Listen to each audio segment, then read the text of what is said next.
is evil, it is very, very difficult for people to understand this concept. Very, very difficult. And because it's so difficult for people to truly understand what is a ghost, how does ghost operate? How does a ghost function? From where does a ghost function from? What are the characteristics of a ghost? People not understanding it and not being able to understand it, they are lost. Mm, they are lost. And because they are lost, they are looking for someone to give them directions. Why do people get influenced by negative energies? From where is this negative energies coming from? What is the meaning of a ghost? To understand a ghost, you must understand that you as an individual, you are not just existing. Please understand it. To understand what is a ghost, you must understand that what you as an individual, you are not just existing, but you are functioning with many people. Not just only functioning with many people, we are functioning on many dimensions of existence. Not just only functioning on many dimensions of existence, you're functioning, intermingling with different types of entities, people, spirit, and what else? Every other thing. I'm trying to go on Facebook Live.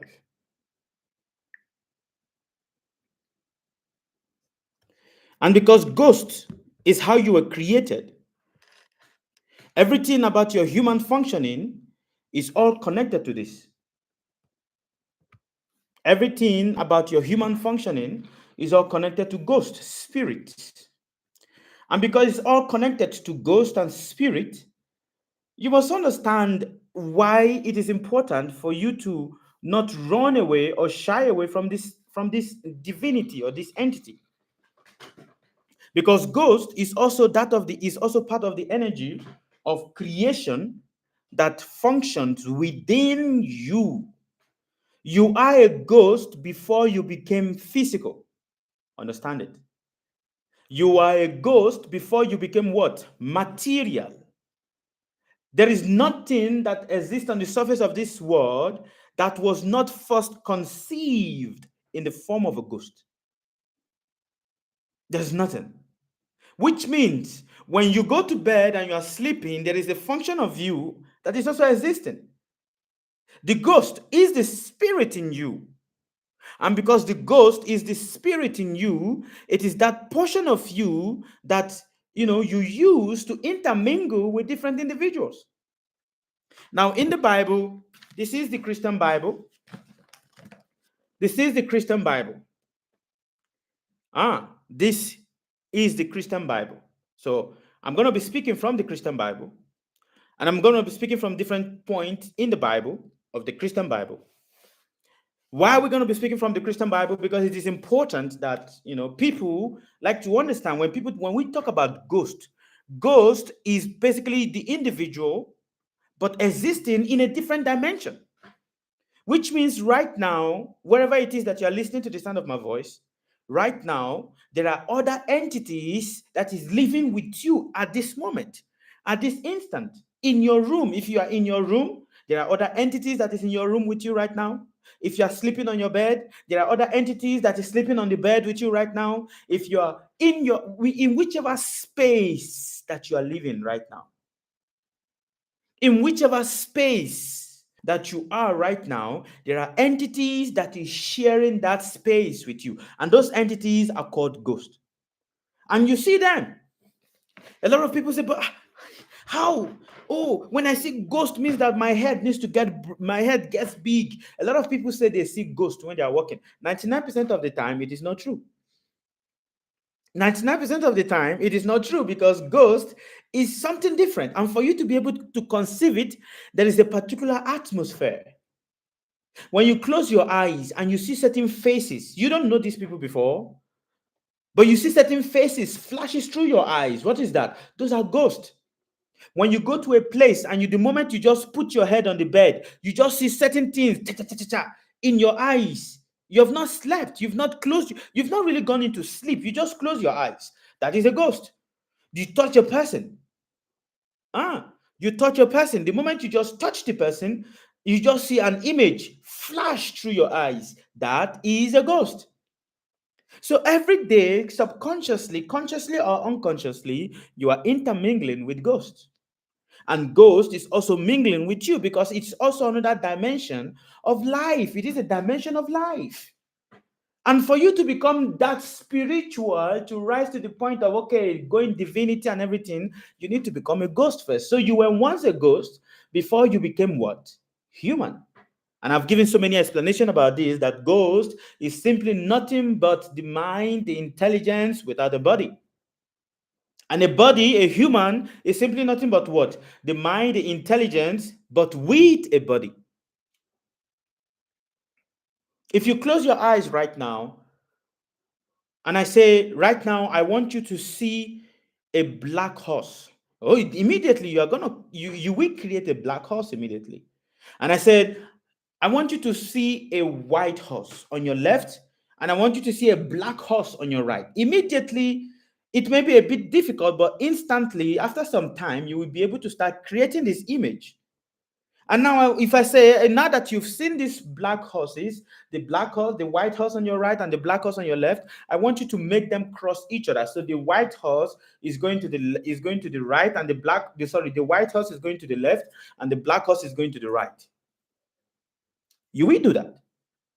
Immediately you will create it. If I say close your eyes and I want you to remember or see your mother's face or remember your mother's voice, immediately you will be able to do that. How are you able to create your mother's voice even though you are far away from your mother? How are you able to conceptualize the face of your mother even though you are far away from her? If I say right now that you've imagined the voice of your mother, now I want you to imagine the voice of a person that you love the most, maybe a celebrity, a musician that you love the most. Imagine the voice of the celebrity. Instantly you will hear the sound. The sound also comes to your head. You will hear the sound playing. How are you able to do this? Because you are a ghost.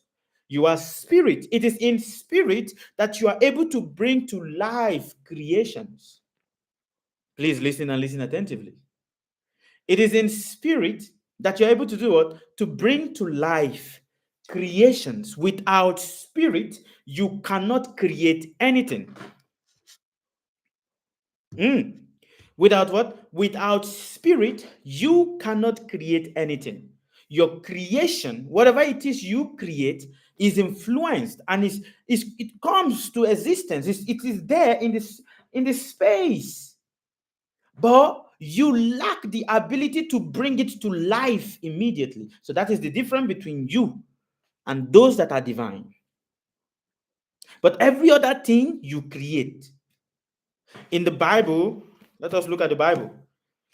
So let us look from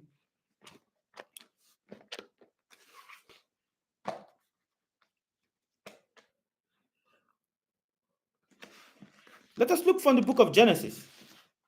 Go to the 38 page in the book of Genesis. Any of you is here with your Bible? Are you here with your Bible? Who is here with your Bible? That which you need to give up, or that which that needs to come out of you, is what? Is the ghost. If the ghost does not come out of you, how will you be able? Which means that when the ghost come out of you, you don't die. You are not really dead. A lot of people say after death comes judgment, but no. When you die, you don't really die. It's just that the subtle body, the physical body, the existence to the physical body is no longer there, but the existence in the subtle body is always there. And that is why certain people, when a person dies, they are able to still communicate with ghosts. The churches don't like to talk about it, but when a person dies, they say, oh, God has taken the person, but God did not take the person because the person is always there. In the book of Genesis, chapter 8, chapter 25. Genesis chapter 25. You see, Christians, especially the modern Christians right now, they don't like to talk about the Old Testament. Why don't they like to talk about the Old Testament? They don't like to talk about the Old Testament because it contradicts many things that they preach. Is somebody hearing me? Many Christians don't like to talk about the Old Testament. Why? Because it contradicts many things that they preach. And because it contradicts, many things that they preach, they don't like it. They don't like it. The Old Testament is still in the Bible. So no, don't focus on the Old Testament, because what? Old things have passed away, so new things is here in existence. But it is in the Bible. The Bible is not old. The Bible is not old. Everything is still in the Bible. In the Bible, you go to chapter 25, test 8. Chapter 25, test 8. 25, test 8. What is written in the book in chapter 25, test 8? Look at it properly. Chapter 25, test 8. What is it? What is saying? What is written there? Then Abraham gave up the ghost.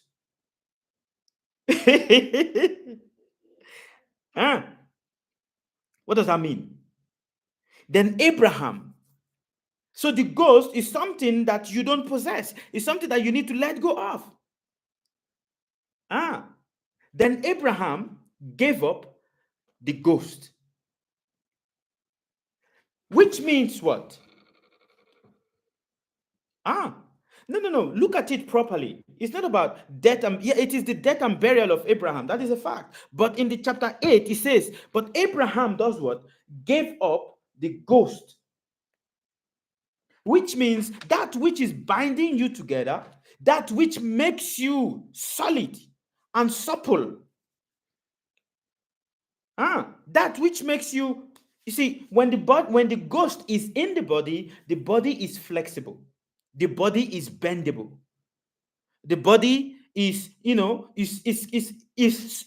Is soft. But when the ghost leaves the body becomes rigid. The body becomes like a log of wood. And that is what you need to, that is what everybody have, that is what you are holding on to. You are holding on to the ghost. And what is that ghost? The subtleness in you, the spirit in you. Then Abraham gave up the ghost. Look at it there. He gave up, which means he did not own it. He did not own it. For you to understand the ghost, you must understand what is Saturn. For you to understand what is Saturn, you must understand what is Uranus. For you to understand what is Uranus, you must understand the connection between Uranus and Gaia, which is what? Mother Earth.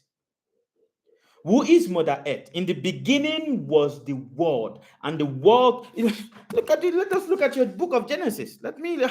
Today I'm fired up. Today I want to give it to you. All you Christians, I want to give it to you. Why am I even doing this? I don't know. I guess someone provoked me, so I want to give it to you. Let us look at your Bible. In the book of Genesis, in your Bible, where it spoke about creation. Where it spoke about what? Creation. Let us go to chapter 1 of the Bible. The book of Genesis. See? Genesis chapter 1. Let us talk about it. In the beginning, God created the heaven and the earth. And the earth was without form and void, and darkness was upon the earth, upon the face of the deep, and the Spirit of God moved upon the face of the water. And God said, let there be light, and there was light. This is wrong. This is wrong. This is very wrong. How is it wrong? It is wrong in the sense that if you really go into the ancient Egyptian test, if you go into the ancient Vedic test, and these are tests that are older than the Bible. Don't forget, the Bible is just some thousands years old, but there are tests that are older than the Bible. If you go, into the ancient Egyptian text. You go into the ancient Hindu text, the Vedic text. You go into the ancient Aramic text. When you go there, what do you find? You find the way creation happened, and that is the energy of God having sexual relationship with earth. The earth is a woman. And that is in Greek, they call it Uranus, having sexual relationship with what? Gaia. Mother Gia. Is it? Yeah, that is Jair or something like that. Gaia. The earth is Gaia. And the sun above, looking at the earth, had sexual relationship with the earth. Yes, thank you very much. Gaia. Had sexual relationship with the earth. And out of that sexual relationship was a child born. And that first child that was born was called Saturn. Listen, because whenever you talk about the Bible, you must understand that the Bible is simply nothing but the story of astrology. Please listen and listen attentively. The Bible is simply nothing but the story of astrology. I'm about to explain something to you guys, but I want you to please listen. When Uranus had sexual relationship with Gaia, a child was born, and that child was Saturn. It is said, it is said that Satan, look at it, Saturn, Saturn, Saturn. Now, people of less intelligence say it is Satan, Satan. Okay. Now, when you go further, it is said, what is Lucifer? Lucifer means one who shines the brightest. One who shines the brightest. Now, if you look into the book of Job's, if you look into the book of Job's, where in the book of Job's, Job was being spoken to. I'm trying to remember the particular chapter here in the book of Job's, where Job was being spoken to, and he says, "Can you move the Orion or the stars of Orion?" What is that? Some people, Christians, don't say, "Oh no, don't believe in astrology. Astrology is this, astrology is that." But again, we must not, before we understand ghosts, let us look at all of this concept. The stars of the belt of Orion. There's something. Is it Melchizedek? Is it Melchizedek? What's the name of this? There's something. There's a name. There's Pleiades. Pleiades. Is it Pleiades? No, not Pleiades. But stars of Orion. Orion is what? Is a star. Is a planet. Who are the Christian people here? Orion is a star. I'm trying to look for where's Job. After which part do you get Job? After which book do you get Job? After you get Job, after Nehemiah. After Nehemiah, you will get Job. After the book of Nehemiah, you are going to get what? You're going to get Job. The book of Job, is after Nehemiah. You hear that it was being spoken to that. Can you move the constellation of Pleiades, Orion? What is that? These are all astronomical. Astronomical what? They are all signs, planet, astronomical signs, astronomical planet that is all existing in the universe. That is all what? All existing in the universe. And if you look at the ancient Bible, nowadays you don't have it here anymore, but if you look at the ancient Bible, if you look at the book of Matthew, what do you see in the book of Matthew? What do you see in the book of Matthew? In the ancient Bible, you will see that they draw it according to a particular animal. In the book of Matthew, you will see the face of a man, which is what? The sign of Aquarius. In the book of Luke, you will see it in the form of a lion. Of a lion, which is the sign of what? Leo. In the book of which book again? Is it John or the book of James? Something like that. You will see the sign of what? The sign of the eagle. The eagle is the sign of Mars. Mars is the sign of Scorpio. The another point, the other sign of the eagle is the sign of Scorpio. That is a fact. That is a fact. The transformation of the eagle of the scope of Scorpio is that it transformed from being a scorpion to become a phoenix, which is a phoenix. So this is what is there in the Bible. And because this is what is there in the Bible, it is important. It is very, very important that you understand that when you're taking your Bible to read, when you're taking your Bible to read, you are actually connecting with what? The movement of the planet. What is the brightest planet in the heavens right now? The brightest star in the heavens, that anytime you look up into the heavens, you are gonna see the brightest star is the star of Saturn. The planet Saturn is the brightest. Saturn is the brightest, although they say it is Venus, but no, Saturn is the brightest. Now, Saturn is Uranus. Uranus pushing Saturn away.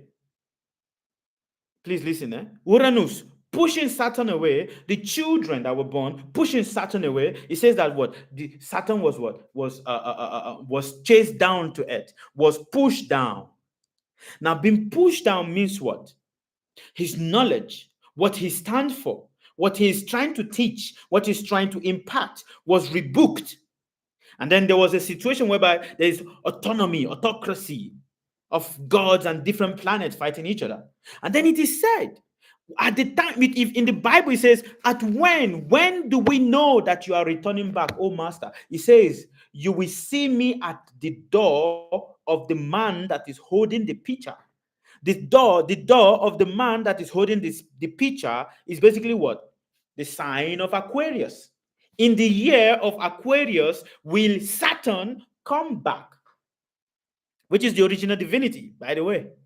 In the year of Aquarius will what? Saturn come back. Now it is said, Saturn, although he's born, but he also had sexual relationship with the mother. Had sexual relationship with the mother, and from having sexual relationship with the mother, he produced each other. He reproduced others like him. And because he reproduced others like him, then you see the connection. If you go into the ancient Egyptian mythology, you will see that Isis gave birth to who? Horus. And who was the stepfather, or who was the person that was the predecessor that made Isis to give birth to Horus? What's his name? Are you guys following me? Is anybody following me? I don't know. Is anybody talking here on? Okay, hi. Isis gave birth to who? To Horus. And who was the stepfather of Horus? Who was the stepfather? Who was the predecessor? Isis, she had an immaculate, what do you call it? Immaculate birth. Isn't it? Immaculate birth, which means what? She self-impregnated herself. And how did she self-impregnate herself? From the dead body of, from the phallus, a phallus which she created. Now, if you look into the Vedas, you also have a combination like this. Which is what? That of Devaki. Devaki giving birth to what? To Krishna. Devaki giving birth to Krishna. And the Immaculate Conception was that it is through the projection of Vasudeva that the child was transformed from his heart into the womb of the mother. Now you also see in the Bible where it is said that what? Mary gave birth, was conceived. And then what? It says what? She got pregnant through the rays of the sun. Listen and listen attentively. Through what? The rays of the sun did she get pregnant. But now, when you look at all of this, And then he says, at the sign of the when I will come back, how will we know that you, the Messiah, is coming back? He says, you will find me where? At the entrance, on the doorstep of the man holding the pitcher, which is in the age of Aquarius. And in the age of Aquarius, you will find me. When you pass through the man holding the pitcher, you have to come to the head. And what is the head? You have to come to the upper room. What is the upper room? When you go within yourself, then you're going within yourself is practically coming to the sign of Aries. And Aries is the sign of the lamb. And what do you see? What is the sign of the lamb? Aries. Aries is the sign of the lamb.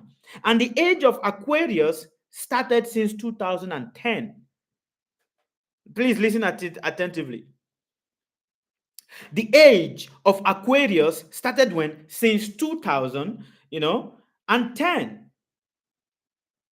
The multiverse vision existed before universe. Can you start from here? I will start from there, but let me finish my thought process first.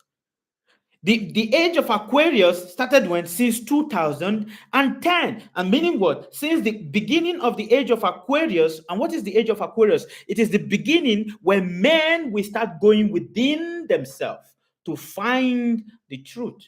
And that is what Saturn means. Saturn simply means the judge that punishes you and lets you see the truth of yourself as it is.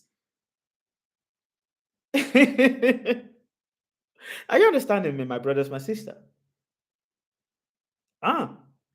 Saturn punishes you for you to see the truth of yourself as it is.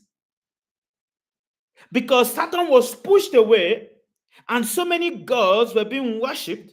Now Saturn starts coming back. See, it says what? It says Satan was bound for what? 1,000 years. Isn't it? For 1,000 years he was bound. But look at what is happening here. Saturn, which is realization, self-realization, looking within yourself to find yourself. Looking within yourself to see the truth of yourself. What happened? He started coming back to the throne. And start coming back to the throne means what? He will start pushing out all those that did not give, that were trying to control the minds of people. Please listen attentively. All those that were trying to control the minds of people, that were trying to, give false doctrines to people, that were trying to influence people to think or to follow them or just only obey me, that were trying to do all of this, Saturn will start pushing them off the table because he will start punishing them according to the crimes at which they use in bewildering people. And that is why you see since the year 2010, everything that is a false doctrine is now coming to life. Do you know that? Since the year 2010, Christianity is shaking. Everything about Christianity is shaking. Everything about Islam is shaking. Everything about religion of obey only one God and not give respect to your ancestors is shaking. Do you know that? Do you know that? Because that is the beginning. From 2010, the beginning of the Aquarian age. The beginning, and what is Aquarius? The age whereby the human, which means now God is no longer outside, is not represented by a certain divinity, but is represented by what? The human. You need to find me inside.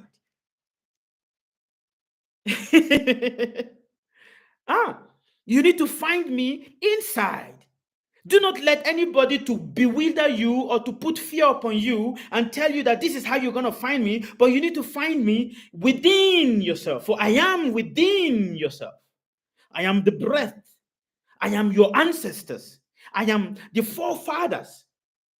And since that period, 2010, go and look at what is happening in the world right now. Since 2010, it has been a period whereby humans start thinking. Before, humans don't think. They only think according to what the pastors, according to what the religious people tell them. That is how they think. That is what they believed upon. What the government tells them is what they believed. But since the year 2010, there's been it's a radical change that has been happening. Please, is somebody understanding? I'm sorry, I might be speaking very loud, but it's just me being hyped up because I'm very excited to share this with you guys. So the age of Aquarius is the age whereby you find the divinity within you, where everything becomes revealed to you, where what? Illusion disappears. Because what is Saturn? Saturn is reality. It wants to show you the reality as it is. So what? Who is the Messiah? Now, the Messiah starts becoming the intellect of man. You don't find the Messiah in a person. You find the Messiah in yourself because what? It is not the intellect of man. When they say the Messiah is coming back again, it means what? Saturn is coming back to take fact, to take what? To take control and teach people. Don't look at another, no, this person cannot teach you. Now you see, since 2010, just look at what is happening in Christendom. Look at how people in Christendom start changing the way they preach. Don't you see? Since 2010, they're not telling you that the world is going to end anymore. Nobody's preaching that anymore. Do you know that? Oh, the world is going to end. They don't preach that anymore because no, they know what? It's going to backfire on their face. Because they know what? It's going to backfire on their face. So what is happening? What is happening? So what are they just doing? They're just teaching you prosperity. Oh, you need to make money. You need to have money. You need to do this. That is the only thing they're teaching. And look at it, since 2010, the teaching formula changed this way. And what is happening? The secret of spiritual people is coming to life. The secret of spiritual people is coming to life. What spiritual people do in secrecy is coming to life. Since 2010, you're going to hear, oh, this reverend father is molest children. This man of God did this to people. This man of God is like this. All of this you start seeing. And you'll be like, then what? It becomes a period for you to start looking within yourself to find the answer within yourself. Because what? It is the beginning of what? The ancestral age. Or it is beginning of what? The Aquarian age. The Aquarian age is the period whereby men think for themselves. And this becomes the most peaceful era in human civilization. Please listen attentively. So to so many of those people that call themselves end time prophet, you are a cheater. To so many of those people, oh, I'm an end time prophet. You are a cheater. You are a big cheater. And because you know that what you are saying, you don't know anything about what you're saying. You don't know anything about what you're saying. I'm an end time. Oh, the world is gonna. The world is not ending. The world is not ending because what? It's just the sign, the planet. So basically, those things that are the divinity. Those things that are the divinity that we talk about and everything, like, it's simply nothing but what? The planet. The seventh planet. And because it's nothing but just the seventh planet, it is just the divinity of the seventh planet, the movement of the seventh planet. And Saturn coming to take control. The control that it had, which is to teach people what is real, and people don't want to listen to it because they were now under the control of who? The different people. But now it became a period whereby men no longer depend on people, but start thinking within themselves, oh no, this does not make sense. No. And let me connect back to my root. Let me connect to my ancestors. Let me connect to the foundation. Then the reality starts dawning on people. It is the age of the internet. Listen and listen attentively. Please listen attentively. It is the age of the internet. The internet is created out of what? Out of the intellectual intellect of human. It is the age of AI, which means what? Listen and listen attentively. It is the age of AI, which means what? Humans will start becoming self-realized that they will give guidance to themselves. That is a fact. That is a fact. And since when do you start seeing that internet is becoming very rampant? Is it not since 2010? 2009, 2007, 2008, was the internet a rampant thing? No. No, it was not.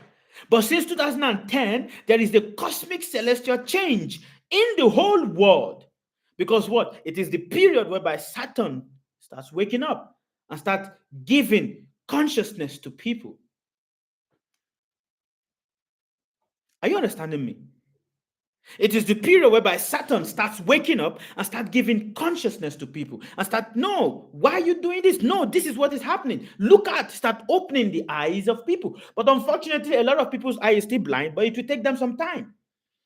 It will still take them some time for their eyes to be properly opened. So look at, just see how the trajectory of the movement of the planet is all going. Or just look at it. And it will continue to go like that, which means what? Now, if you want to find the divinity within yourself, you need to go within yourself. For where? Where is the Lamb of God saying? Here. It is said that what? Moses crossed the Red Sea. Moses did what? Crossed the Red Sea. But I can prove it to you that there is no actual live documentary that Moses did cross any Red Sea. But rather, it is an allegory to describe your brain. Is somebody hearing me? I don't know if there's some comment here. I can prove it to you that the children of Israelite did not cross any Red Sea. The Egyptians were not swallowed by any sea, but it is just an allegory. What is an allegory? It is an allegory to describe the way your brain functions. Theo says Moses crossed the sea of reeds, but not Red Sea. Not true, Mr. Theo, because I can prove it to you. I can prove it to you. I can prove it to you that this is an allegory. An allegory is a made-up story to give an explanation of something. It's an allegory. What is an allegory? Allegory is something that is made up to be able to explain things easily to people. Just like if you want to explain to a child, so you say it in a story form. You understand? You say it in a story form for the child to be able to understand. You see, in your head, you have the left hemisphere and you have the right hemisphere. Have you seen the shape of a brain before? How a brain is shaped? Have you seen the shape of a brain before? Many people are right brainers, which means their thinking is just creativities and everything like that. But for you to become spiritual, you need to cross. You need to do what? You need to cross.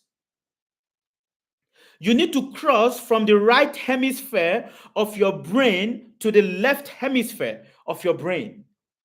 It is only when you are able to cross from the right hemisphere of your brain to the left hemisphere of your brain, then you start connecting to the divine. Because everything about spirituality, everything about divine is on the left hemisphere of your brain, not on the right hemisphere. The right hemisphere is simply nothing but material. I want to have money, I want to do this, I want to do that. It's all on the right hemisphere of your brain. But if you want to know that the divine, you need to cross. Now, the crossing of consciousness from the right hemisphere of the brain to the left hemisphere of the brain is what is called crossing of the Red Sea.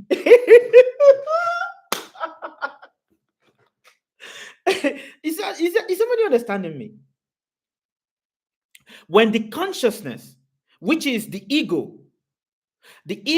which is the individual, when it crosses over from the right hemisphere of his brain to the left hemisphere, you must understand that. Look at your brain. Your brain is shaped like this, and because your brain is shaped like, there's a line in your brain. There's something that separates it. Your brain is wishy,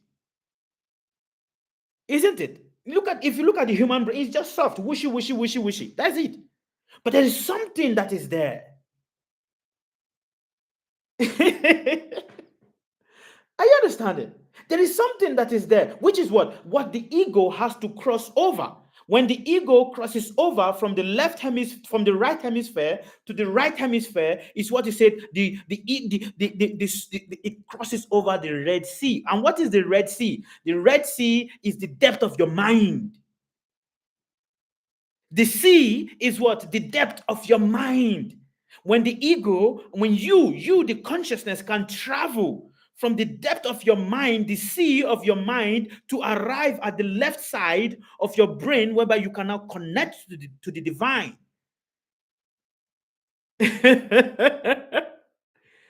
Are you understanding? Where you can do what? Now connect to where? To the left side, which is where the consciousness, the original consciousness, resides. That is the Red Sea. Look at somebody go on the internet right now and look at the shape of a brain. Look at how a brain is shaped. So when we are talking about the divinity, when we are talking about how does the consciousness cross? Because when it says British, so many people have done so many experiments to want to find what is the spirit in the body. What is the spirit? What is the ghost in the body? I can tell you that a lot of scientists have done so many experiments to find the ghost in the body, but they are not able to see the ghost in the body. Because the only thing that they see is what? Flesh. That's all. When you look at the brain, how do you see? A person is dreaming, but when you're looking at the brain, you don't see the dream in the brain. You don't see the dream in the brain. How are you seeing the dream? You don't see the dream in the brain, but something is saying it. That is the ghost within you. Something is the observer that is seeing you are dreaming. When you are remembering something is the one that is doing the remembrance.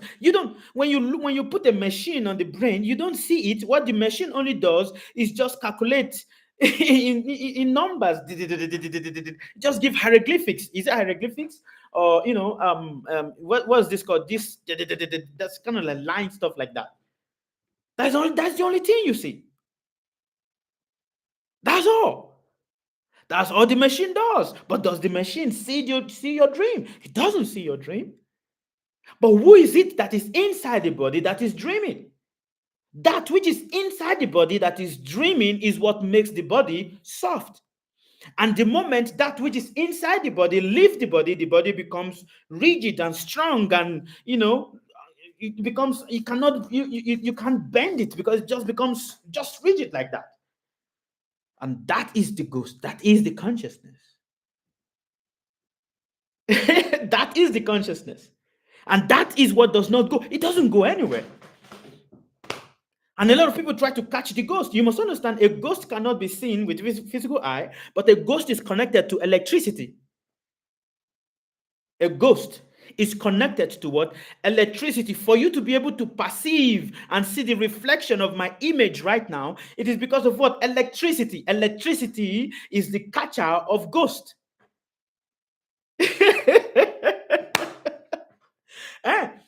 And for you to be able, which means what? There's a lot of, and the reason why you are able to also sense is because what? There's light that is moving 24 hours within your body. There is light that is conducted in and out of your body 24 hours. And because it is conducted 24 hours in and out of your body, you perceive, you sense, you feel connection. And because of this also, that is also what you have to give up to be able to go into another life. So what is death? Death is simply nothing but, okay, the ghost that is in the body understanding that, okay, this is what I did, but I did not do it. Now let me shift from this body to enter into another body, starting another life again. So that what I did not do properly, I can now, redo it well. I can now do it properly. So that is what death is, basically shifting from. That is it. That is the fact. electricity is it is ghost. You want to know how ghost is? Touch an electric pole, touch electricity, you will see. And how do you even see when lightning strikes? When lightning strikes, or when the floor is very cold and very wet, and lightning strikes, what do you see? You see ghost. When you close your eyes right now, you see images floating through your head. What is that? Ghost. Which means that they are there. There are entities that are there, but for you to be able to connect with them, your frequency you need to increase your energy.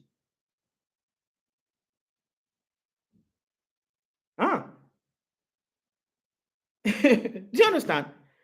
For you to be able to connect with them, you need to do what? Increase the frequency of your energy. And that is ghost. What is the frequency of your energy that you need to increase? The electricity that is in you. That is why when you put your hand, have any of you experienced it? You go to a place, you just put your head on the pillow like this, all through your eyes is just closed, though, but you just look at, you saw a very fearful face, something that is very fearful looking at you. You just close, just small eye you close, something that, like, what is that? That is a ghost that is around there. Ghost is not the one that comes to choke you. Oh, something is choked. That is a lie. That is not a ghost. Please understand it properly. Some people, oh, ghost is choking me. That is a lie. You understand? That is a lie. Oh, the ghost is making my body uncomfortable. That is a lie. Because they don't do that. They don't do that. But ghost is there. Anytime I get in contact with metal, I feel electric shock. That is a fact. Because your currency, the vibration of the frequency in your body is high. And because the vibration of the frequency in your body is high, what is happening? You are attracting these entities. These entities are getting connected to you. That is it. And when it says, when it is because it became the age of, when it says it became the age of Aquarius, which means what? For you to find the divine for you to find the divine, you need to go within yourself. You need to do what? Go within yourself. And the moment you keep going within yourself, you keep going within yourself, you keep going within yourself, what are you looking for? You are trying to come to the pinnacle, which is what? The Aries, the lamb. And the pinnacle is not even in your brain. It's not even in your brain. So what is the ghost that is being spoken about? You see, ghost was mentioned many times in the Bible. This is the Bible here. There are many times that ghost was mentioned. Many times.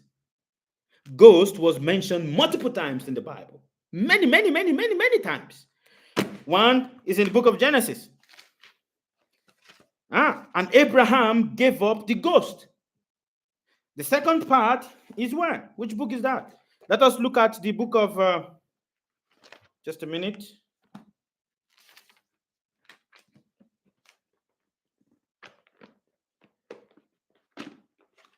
Let us look at the book of Isaiah. Isaiah. If you look into the book of Isaiah, the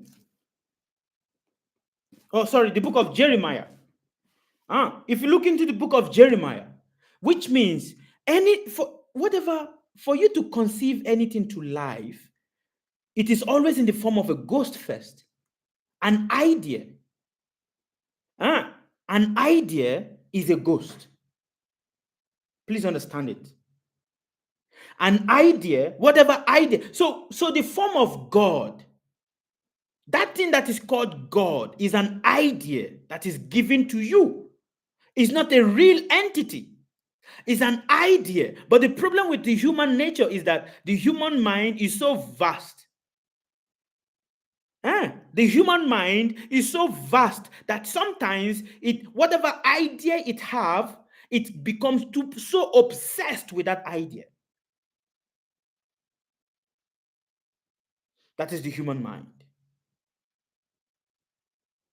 So God is an idea. And because it is an idea, for you to be able to understand that idea properly, you need to go within yourself.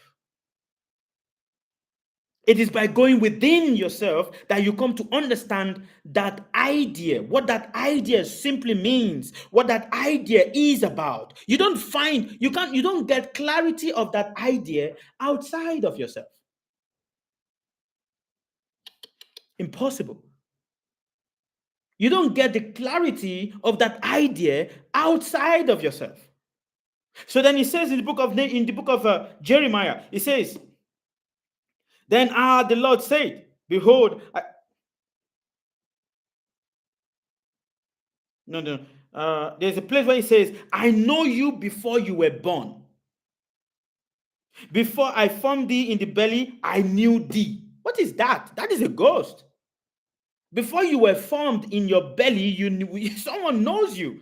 What is that? That is a ghost. But the thing with us is that we like to give a certain connotation to something. Oh, this is what it means. Oh, God knows me before I was. Because you were a ghost. You are an idea floating in the sky. Even all of you that is listening to me right now, you might think that this is the first time you are meeting me, but this is not the first time you are meeting me. We've met before in many, many, many, many lives. In the forms of ghosts, we've met before, floating in different directions. We've met before, we've interacted before, and that is why the interaction is coming back, in a roller cycle. That is a fact. It is coming back in a roller cycle. Okay, I interacted with this person before, so I did not give him good advice. So next time, let me go and then let me give him good advice. It's a roller cycle. Just ghost interacting with ghost, ideas interacting with ideas. That's all. And this idea, because it is interacting with idea, it is a frequency. And for this frequency, to be properly understood, read. But don't read in such a way that one becomes too blind to read. The problem is, a lot of us, we read, but we don't read properly. And because we don't read properly, everyone is lost.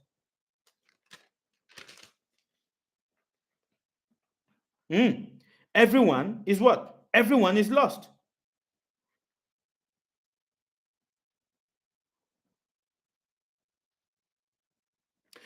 In the book of Matthew, chapter 27, test 50.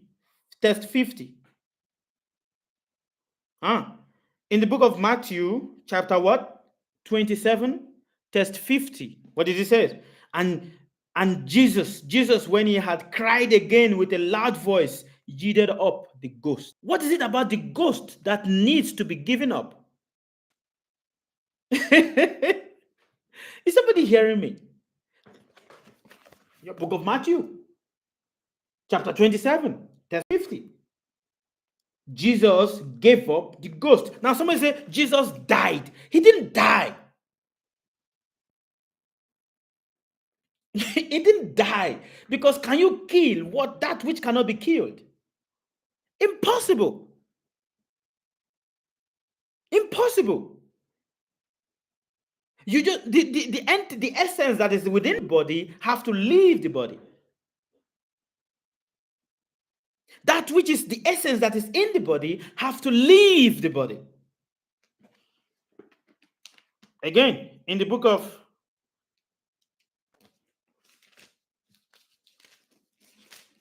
which book is this? In the book of Matthew again.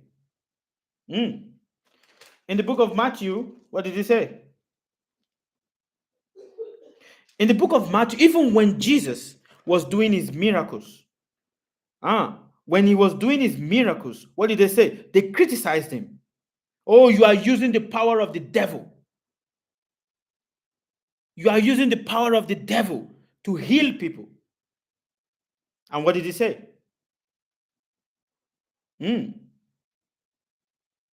I said to you that when he was questioned, look at it here in the book, in the Bible. Can you see properly? I don't know if TikTok is showing you properly. Here, this is the Bible to all of you. Matthew 20, chapter 12, verse 7. or test 5 to 7. Look at that. You go to your book of Matthew, chapter 12, test 5 to 7.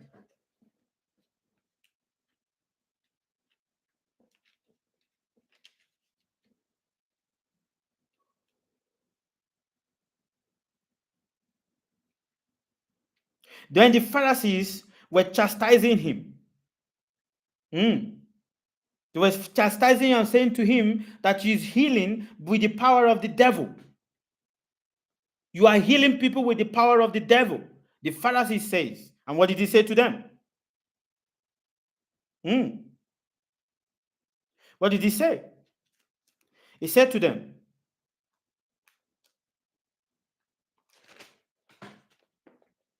or have ye not read in the law how that on the Sabbath day the priests in the temple profane the Sabbath and are blameless? But I say unto thee, in that place, one is greater than there is a place where one is greater than the temple. Where is that place? The inside of yourself.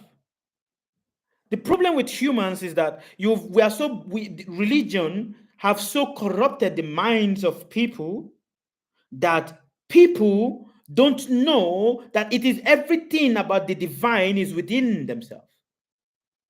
And that is the beauty of the age of Aquarius, where it shows you what are you looking for. You don't find. If you think you will find God in the temple, you are mistaken.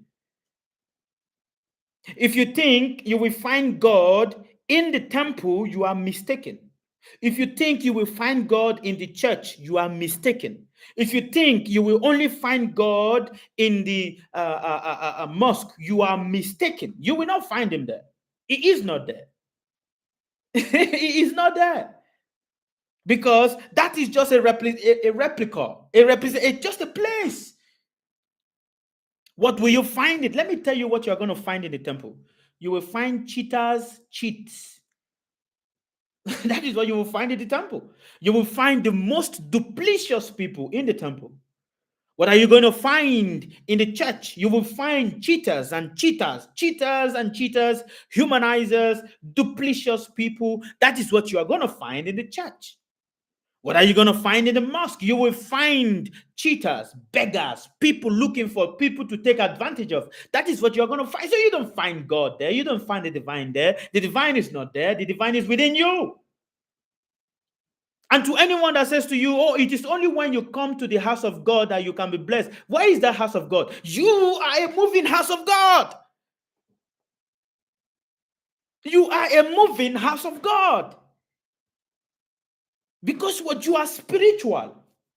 But someone tells you you are a sinner. Who is a sinner? Who is a sinner?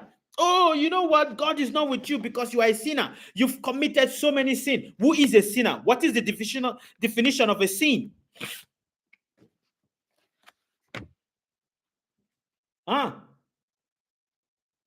What is this? What is the definition of a sin? Who is a sinner? Show me a sinner. Show me the person that is a sinner. Show me the person that is a sinner. They say, oh, you are a sinner, so because you are a sinner, you cannot get God. God does not stay in your mind. God cannot stay in your mind. Because who told you that? And then God is going to stay in a building? That is the problem with the society. So to understand ghost, you must understand.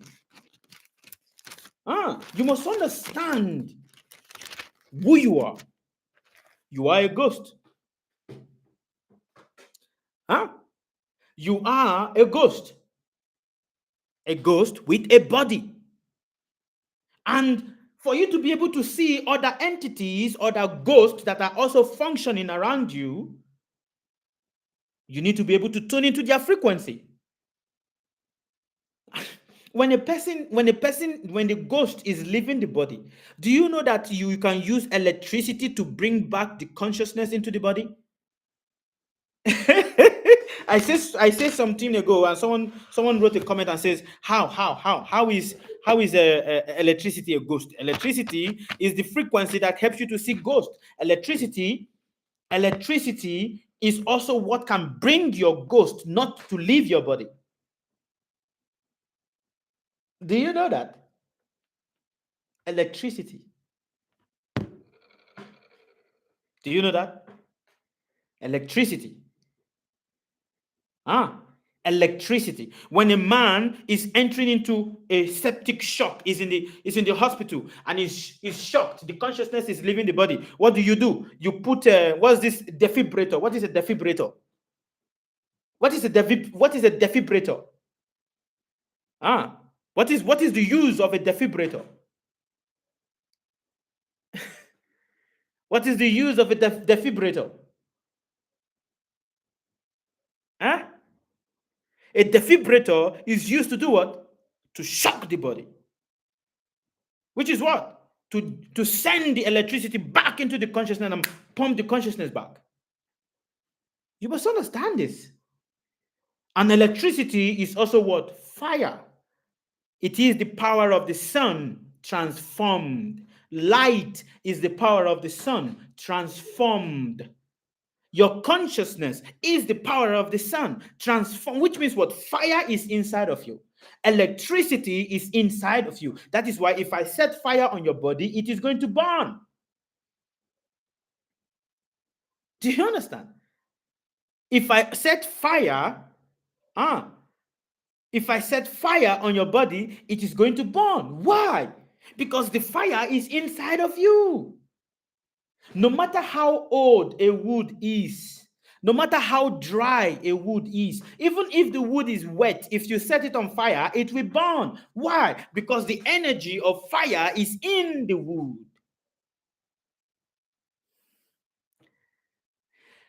Okay, I'm open to questions now. Please, you can ask me questions now. We are open to questions.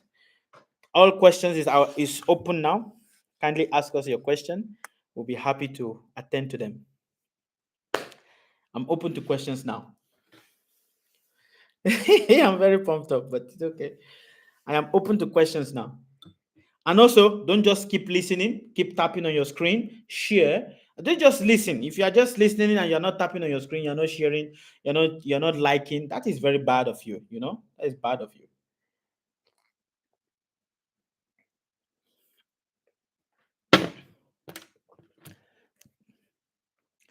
All right.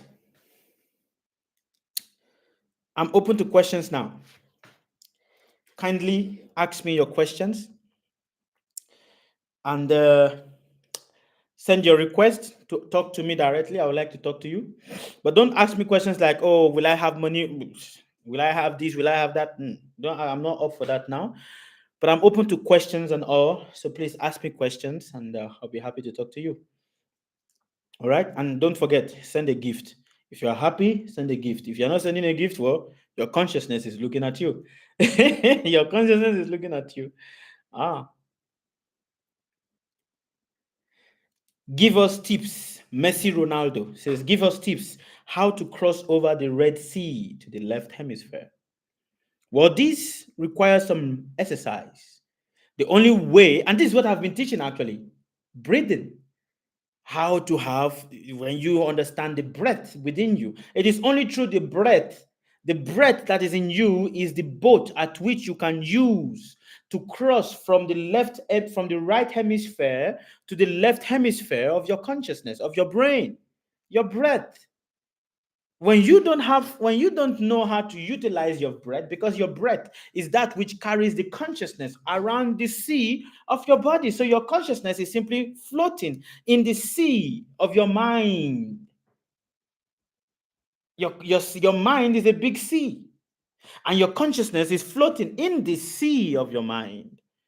And it is the breath that gives direction to wherever the mind, the consciousness is floating to. So to be able to cross over to the left hemisphere of the brain, you need to know how to use the breath as the best, as the navigation. The breath is the navigation that can carry your boat from one side to the other side. The problem with people is that you have it all in you, but we are so busy wasting the breath that we are not able to we are not able to transfer our consciousness.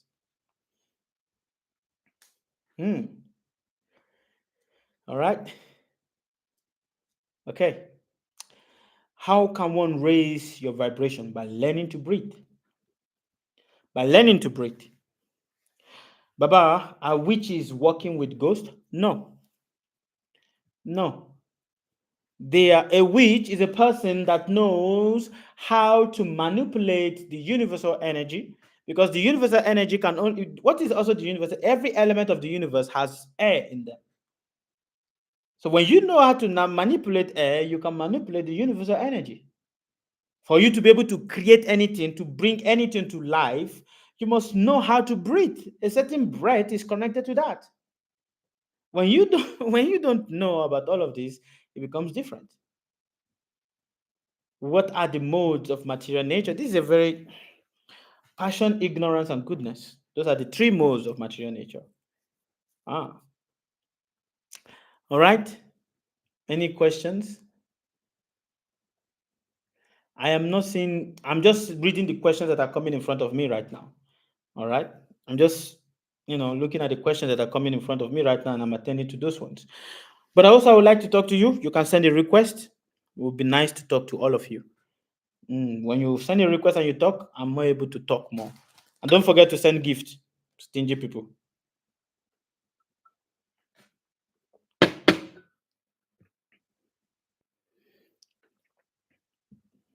All right.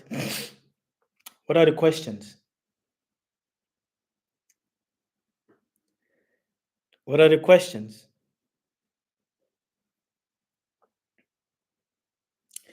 Who are supernatural people, Baba? We are all supernatural people. We are all what? Supernatural people. Everyone is a supernatural person. There is no one that is not supernatural.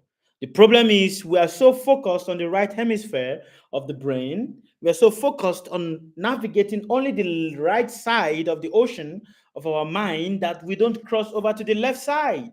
And those people that have crossed over to the left side of the brain are the ones that are supernatural. Sir, I sent gift on paper. Yes, Miss Suzette, I received your gift. Thank you, thank you, thank you, thank you, thank you very much abundantly. Ah. So basically, breath works through meditation. Not only through meditation, not only through meditation. Everything you are doing, right now you are listening to me. What are you doing? Are you not breathing? You're breathing, but you are wasting your breath. That's what you're doing right now. You're breathing, but you're wasting your breath. And that which is divine in you is your breath. Ah, that which is divine in you is your breath. When you don't understand the breath, then you are, everything is wrong. Ah, can one cross over, Baba? Yes. Yes, you can. And every day of your life, you do that. But the point is, you are not conscious of it. Every day, you are crossing over, every day. But you are not conscious of it, that you are crossing over. Every single moment, you are crossing over. A lot of people think that crossing over means you die. Death is not crossover, it's just a continuation of consciousness in a different dimension that becomes now physical to be able to complete something, certain things that was done wrong. Yeah. Baba, how do you astral project? Thought. Good evening, shall. Good evening. Shall is the seeing someone else or shall? What's this? What does this mean? Good evening. Shall is the seeing someone else or okay. Can you give one technique of breathing? Not today, not now, but we'll see. Theo Pencer says, what exists on the 11th dimension? Vishnu's abode. The 11th dimension is not Vishnu's abode. I don't know where you hear that from. The 11th dimension is not Vishnu's abode. I'm saying it again. The 11th dimension of consciousness is not Vishnu's abode.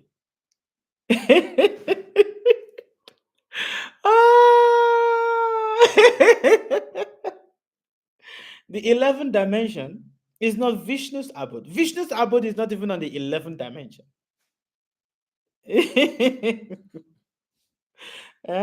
That is the abode of Yamaraj. So how is that Vishnu? No, not even the abode of Yamaraj. Uh, yeah, we can call it the abode of Yamaraj, a little bit on the abode of Yamaraj, but then how is that Vishnu's abode? Vishnu does not stay there. Sir, I came late. Please talk more. Talk more about the left hemisphere. No, not going to that again. If someone do a negative thing to stop your financial income, how can you undo it? No one is doing anything negative to you to stop your financial income. You must understand that. No one is doing anything to you to stop your financial income. Your financial you must understand it is not everyone that has the possibility to make a lot of money. Whatever form of money that you are getting right now is according to what is there for you. You chose it from your past life. That is a fact. You chose it from your past life. So it's not, oh, someone is doing something to stop my financial. No one is doing anything to stop your financial income. Whatever you are getting is what you've chosen. And it is good for you because that helps you. I'm meditating and doing breath work. Okay.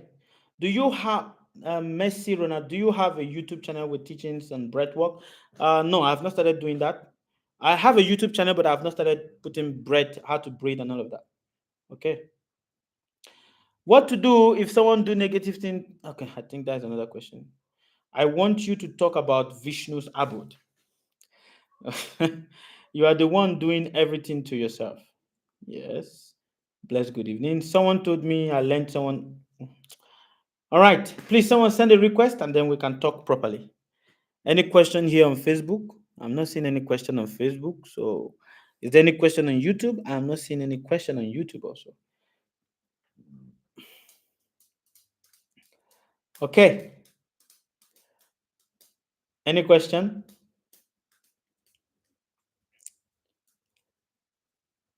Nobody's sending a request. Why? If you're not sending a request, at least give. You're not gonna give a gift also. Are you so stingy like that? You want free knowledge? You got that. All right. All right. But yes, it is very, very important that we understand how this period, this age of Aquarius, is the age of coming to knowing, is the age where reality presents itself as it is. It is that age. So many people say, oh, I felt God here, I felt God there, I felt God there. No. No. You must understand it properly. Nobody is sending requests because he's not reading palms or telling about your future. I don't know. I don't know if that is why nobody is nobody is sending requests. It can also be that they're afraid. They don't know how to talk. If you think that what I'm saying is a lie, come and prove me wrong. If you think that what I'm saying is a lie, come and prove me wrong. If you think that what I'm saying is a lie, come and prove me wrong. I'm challenged. Is this a challenge to all of you now, right now? I say that Jesus is not the savior. Master Jesus is not the savior. If you think I'm lying, come and prove me wrong. How do we know what their purpose on earth is? Or the way people write question, it simply shows me that either they are rushing to write, or stuff like that. How do we know what their purpose on earth if he or she don't know? Well, whatever you are doing right now is your purpose on earth. The problem with us is that everybody thinks that their purpose on earth is to do something extraordinary. That's the problem with people. Everybody wants to do something extraordinary, like they want to do something very great. Whatever you are doing right now, whatever you are doing right now is your purpose on earth. Our problem is based on the religious preaching that a lot of so-called preachers are giving, is that they think, oh, you are meant to do great. No, whatever you are doing right now, is your purpose. Nothing more, nothing less. It is your purpose. So don't let someone tell you, oh, you are not doing things according. You are doing whatever you are doing is what is in your line, is your purpose. And everybody is thinking that you need to do something great. No, no, no. No. Thank you, Tina Tomato. Assuming. Thank you very much, assuming. Jesus is not the way. Master Jesus is not the way. If you think he is the way, come and prove me wrong. I am challenging you now. I am challenging you. If you think Master Jesus is the only way, I am challenging you. Come and prove me wrong. Come and prove me otherwise. Eh? I'm trying to incite some people right now. I'm baiting you. Take my bait. Thank you very much, Susie. Thank you very much, Tina Tomato. I am baiting you. Come and take the bait. Master Jesus is not the way. If you think Jesus is the way, come and prove me wrong.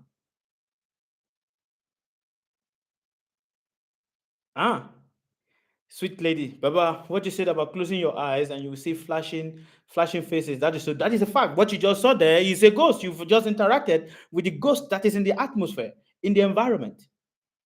Jesus is not the way. Come and prove me wrong. If you think Jesus is the only way and Jesus is the one that is going to take you, Jesus is God, come and prove me. Prove it. Come and prove it to me that Jesus is God.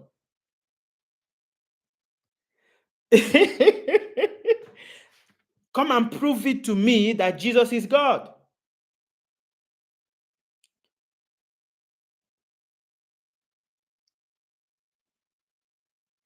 Baba, can you talk about worship of Don't bring me back. Abdullah, don't bring me back. You understand? Stick to the topic. Don't bring me back. What happened to a person who don't know their day of birth? They live, they survive, they live. Why do you say that? Well, come and prove me wrong. Come and prove me wrong. Some of us already know. No, thanks for clarification. Okay. All right. God have mercy on you.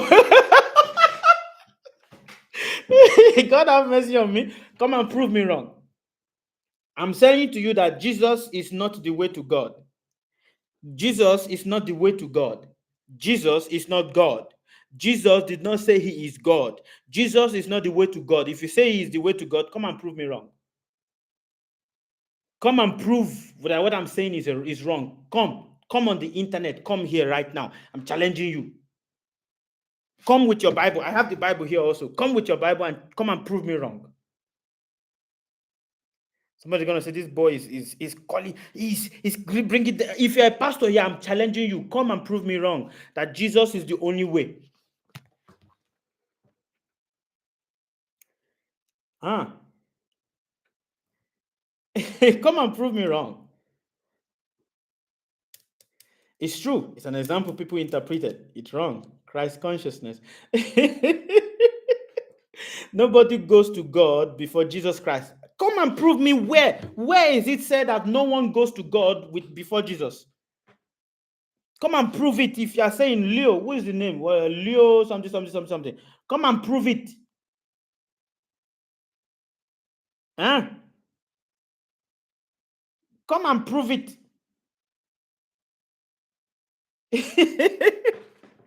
Come and prove it. To you, everybody, Jesus, if you think that Jesus is the way, this is also to the Christians that are here in Mauritius, that whoever you are, come and prove it. Bring your Bible. I have the Bible here. Come and prove it.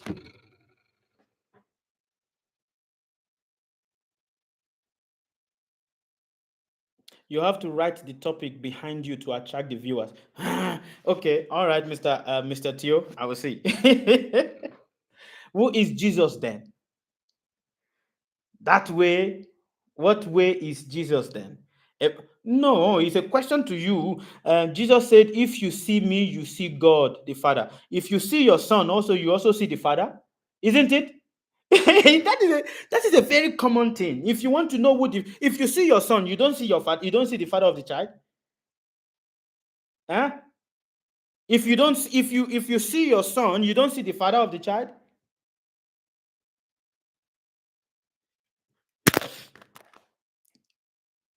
Jesus is the way, the truth, and life to eternity. Come and prove it, oh. don't just talk nonsense, my brother.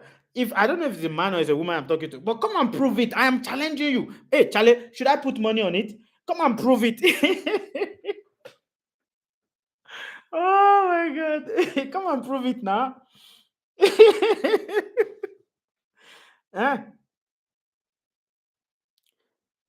Eh? Come and prove it. Nobody is wanting to prove it. When I put money the other time, nobody's coming. I want you to come and prove me wrong. I'm challenging in live on the internet. Somebody is bold enough now. I have two people that is bold enough. Prince Sonny Best, Masha Yasha. Let me take Masha Yasha first. I'm so excited. I'm so excited. I'm so excited. Oh my God. Don't run away. Because they run away. Sometimes they run away. Don't run away. Hello? Hello? Salam. Shalom. Yes, I can hear you. Okay. Do you follow laws? Do I follow laws? Yeah, of the Bible. No, I follow laws that were laid by my ancestors. Okay, do you eat pork? Do I eat pork? Yeah. I'm not interested in that. No, I don't eat pork. Do you eat shrimp, crab? I don't eat all of that. You're a vegetarian. Yes, I am. You don't fornicate or commit adultery. Why should I? So you follow the laws of God, which is the Messiah. Your lack of knowledge. By you doing all of those things, you're actually following the laws of God, which Christianity teaches not to follow. Hey, dude, cool down, my friend, cool down. Cool down. It was written by West Africans. The Bible was not written by Christians. It was written by West African Negroes. In the Bible, the word nigger is in the Bible. It says there were Christians in Antioch called niggers. So me being a West African, right, from Jamaica, brought from West Africa to Jamaica, right, and trying to figure out who my people are. Let me ask you a question. What is the do you speak Bantu? Are you a Bantu? Are you Bantu? No, I'm not a Bantu. What are you? Sukadeva Goswami. All right, so what part of Africa is that?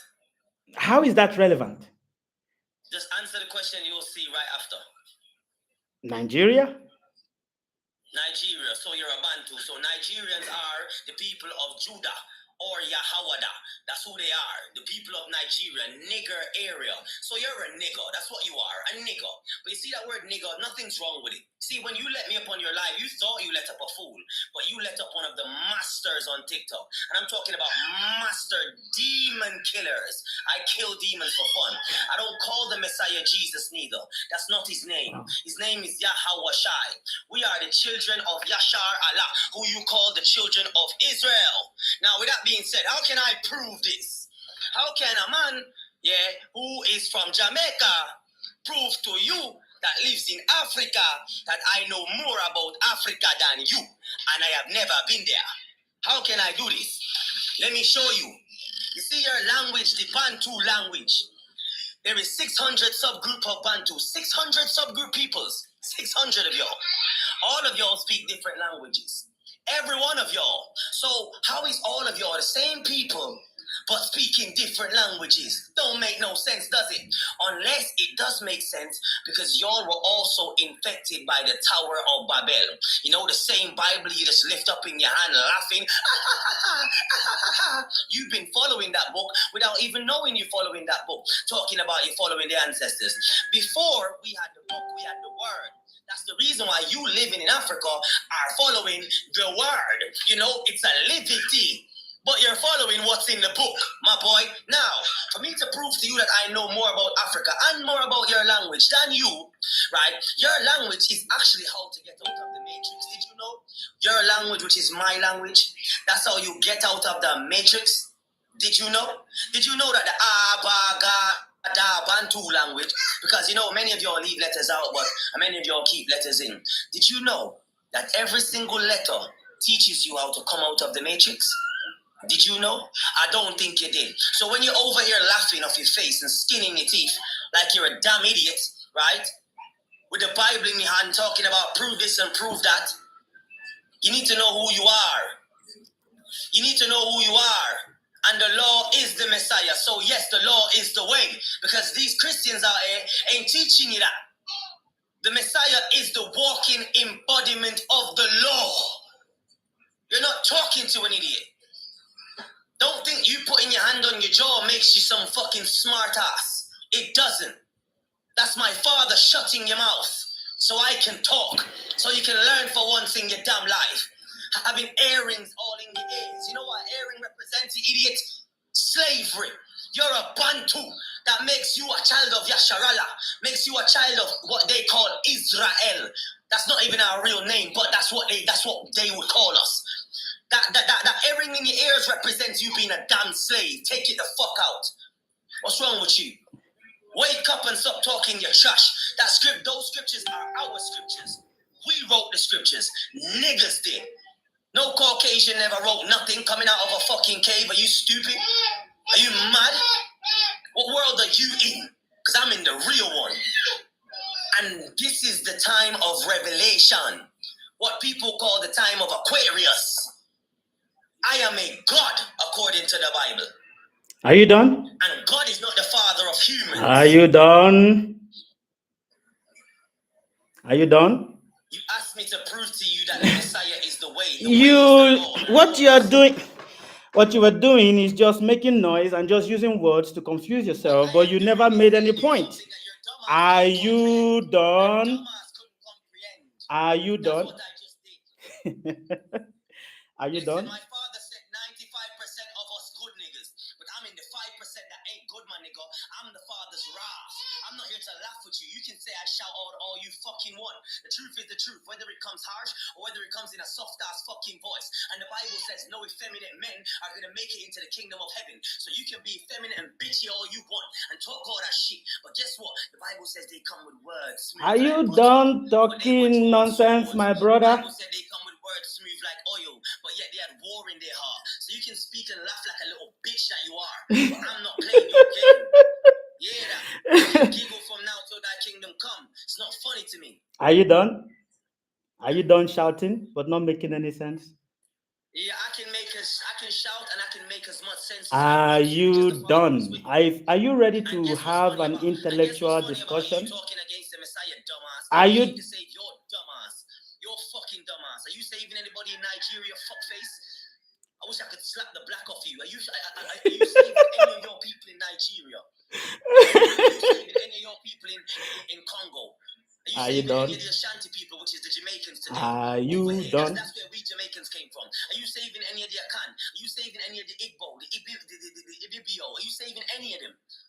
Because how would you save somebody? How would you help someone to save themselves? By teaching them the law. You say you don't. You say, oh, I don't eat this and I don't do that. Why ain't up here teaching people how to do that also? How to cleanse their pineal gland by cleansing their temple. Why are you not up here teaching that? Why are you up here talking about, oh, come prove to me that the Messiah is not the way? I know people call him Jesus, but who gives a fuck about what they call him? The fact is this, the man of the Bible, the Messiah is the fucking way. Because you've never seen the Father, bitch. You've never seen him. You see his son, just like what you said out of your mouth. When you see the son, you see his father. That's a natural thing in Africa, right? You said that out of your damn mouth.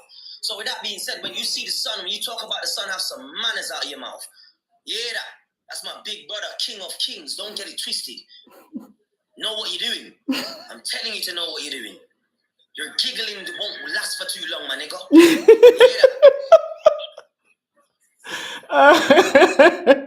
Are you done? Have you finished getting all the things out of your chest?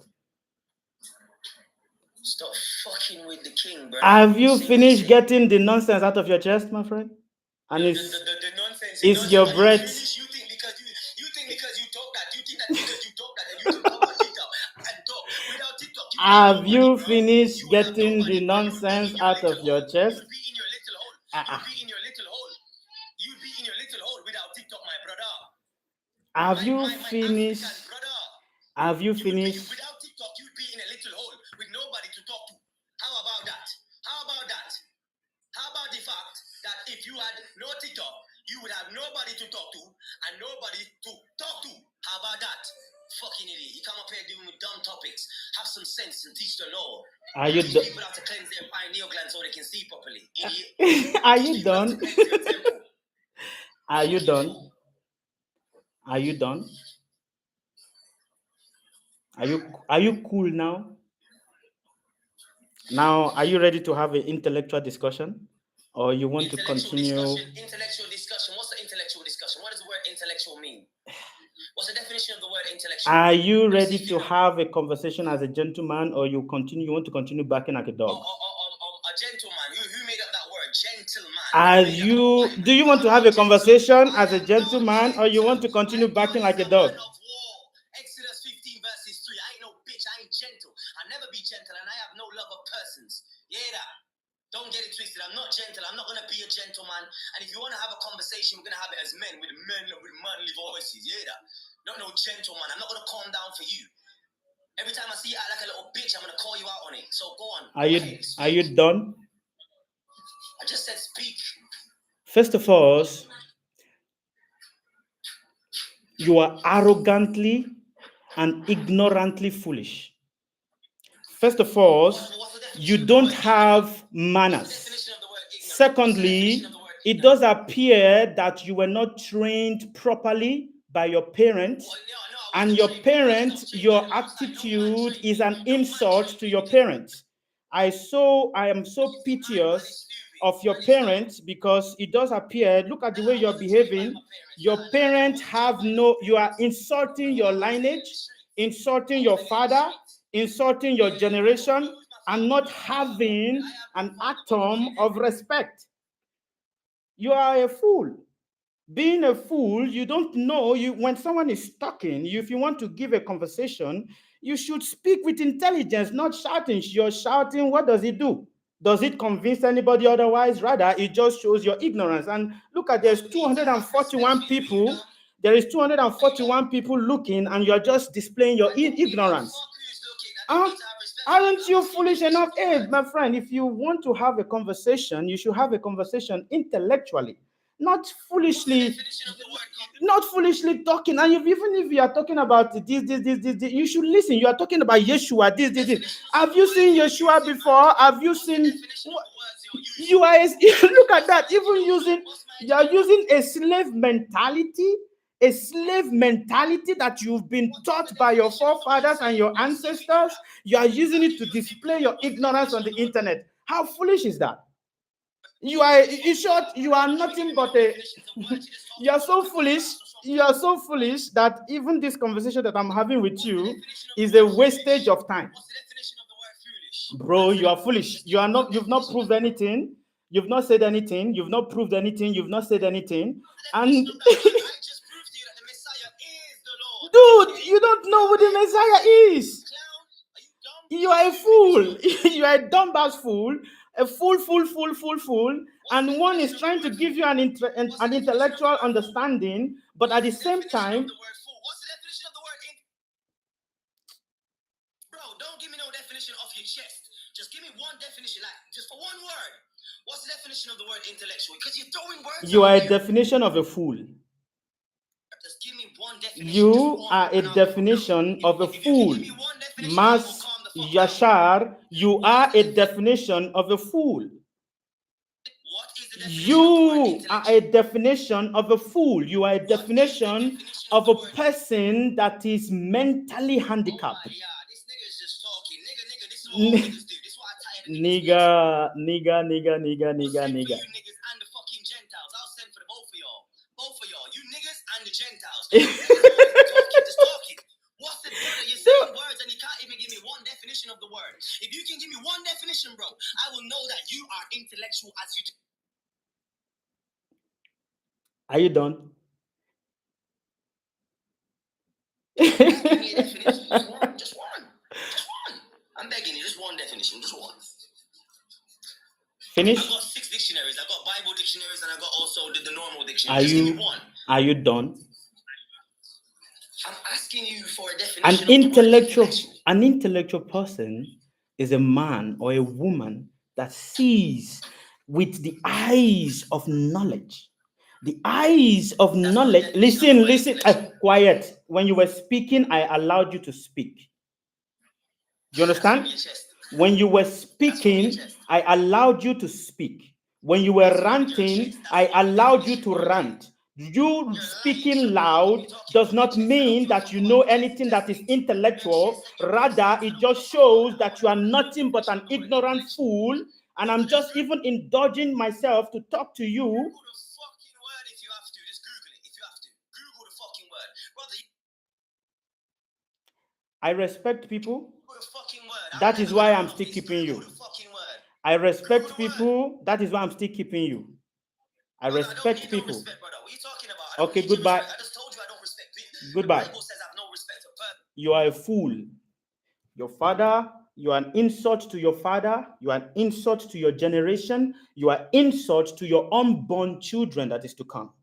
Because it does appear that you don't know the definition between what is real and what is not real. You are coming here to define the Bible. Who told you about the Bible? If your ancestors did not inform you about the Bible, who informed your ancestors about the Bible if their ancestors did not tell them about the Bible?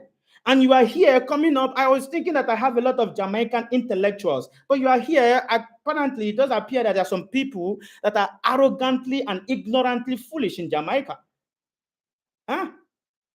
And you want to talk. I gave you an opportunity so that you can have an intellectual discussion, but you are just here, doing nonsense. Why? I'm very, very respectful of people, but it does appear that you don't really want to hear. I was very excited that someone is going to have an intellectual conversation with me, but nothing. You just blah, blah, blah, blah, blah. I'm the rat of Yeshua. Which rat are you? You cannot even control yourself when your wife is shouting at you. Which rat? Which rat of Yeshua are you? A rat of Yeshua to shout on somebody, but you cannot control your family. Which rat is that? I'm the rat of Yeshua. I'm the rat of a Mash Yasha. Which Mash Yasha? You are the rat of who? You don't even know how to clean your bum properly. How can you be a rat? Rat of what? Huh? And one is trying to have a conversation with you, but you are just are you smoking something or what?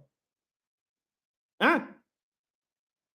Saying you are speaking about the Bantu people. You don't even know what is the Bantu people. Bantu people, have you been to, you are talking about Africa. Have you been to Nigeria? You are talking about the Igbo people. Have you gone to Igbo land? Have you been to the Igbo land? You are talking about the Yoruba people, the Bantu. Have you been there? And when he's trying to have a conversation with you, but the problem with people is that the people that have not, especially those people that have not even come to Nigeria, are the one that speak so loud. Yeah, the niggas, that is nonsense. That is nonsense. You're an insult to your ancestral name. It's unfortunate. You're an insult to your ancestral name. That is very bad. You're an insult to your ancestral name. I gave you opportunity so that you can talk, and then we can have a conversation, but nothing. Nothing. I was trying to let you finish with, maybe you are frustrated, let you finish with everything, but you are an insult to your name. You should not be an insult to your name. Do you understand? Do you understand? Don't be an insult to your name. If you want to prove something to me, you don't prove it by shouting. You are not talking to a dog. You are not talking to anybody that is not intellectual. You want to speak. Speak. But then when you start shouting, from the moment you start shouting to the ending, everybody knows that you don't have anything to speak about. Everybody knows what? You don't have anything to speak about. And they were even the people were even talking to you on the internet there. They were even trying to let you know, hey, boy, you don't have anything to speak about, and you are just still talking. And you know, I'm doing you what? Ah. Ali, okay.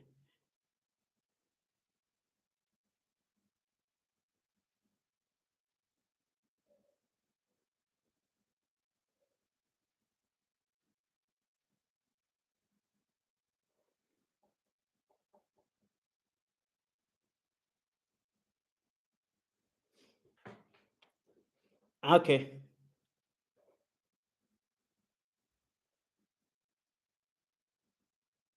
This person is not there.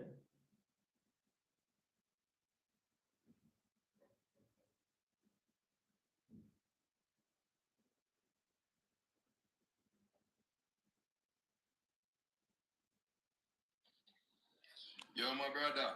First of all, are you going to shout? No, I don't shout, my brother. Very good. You're going to speak calmly?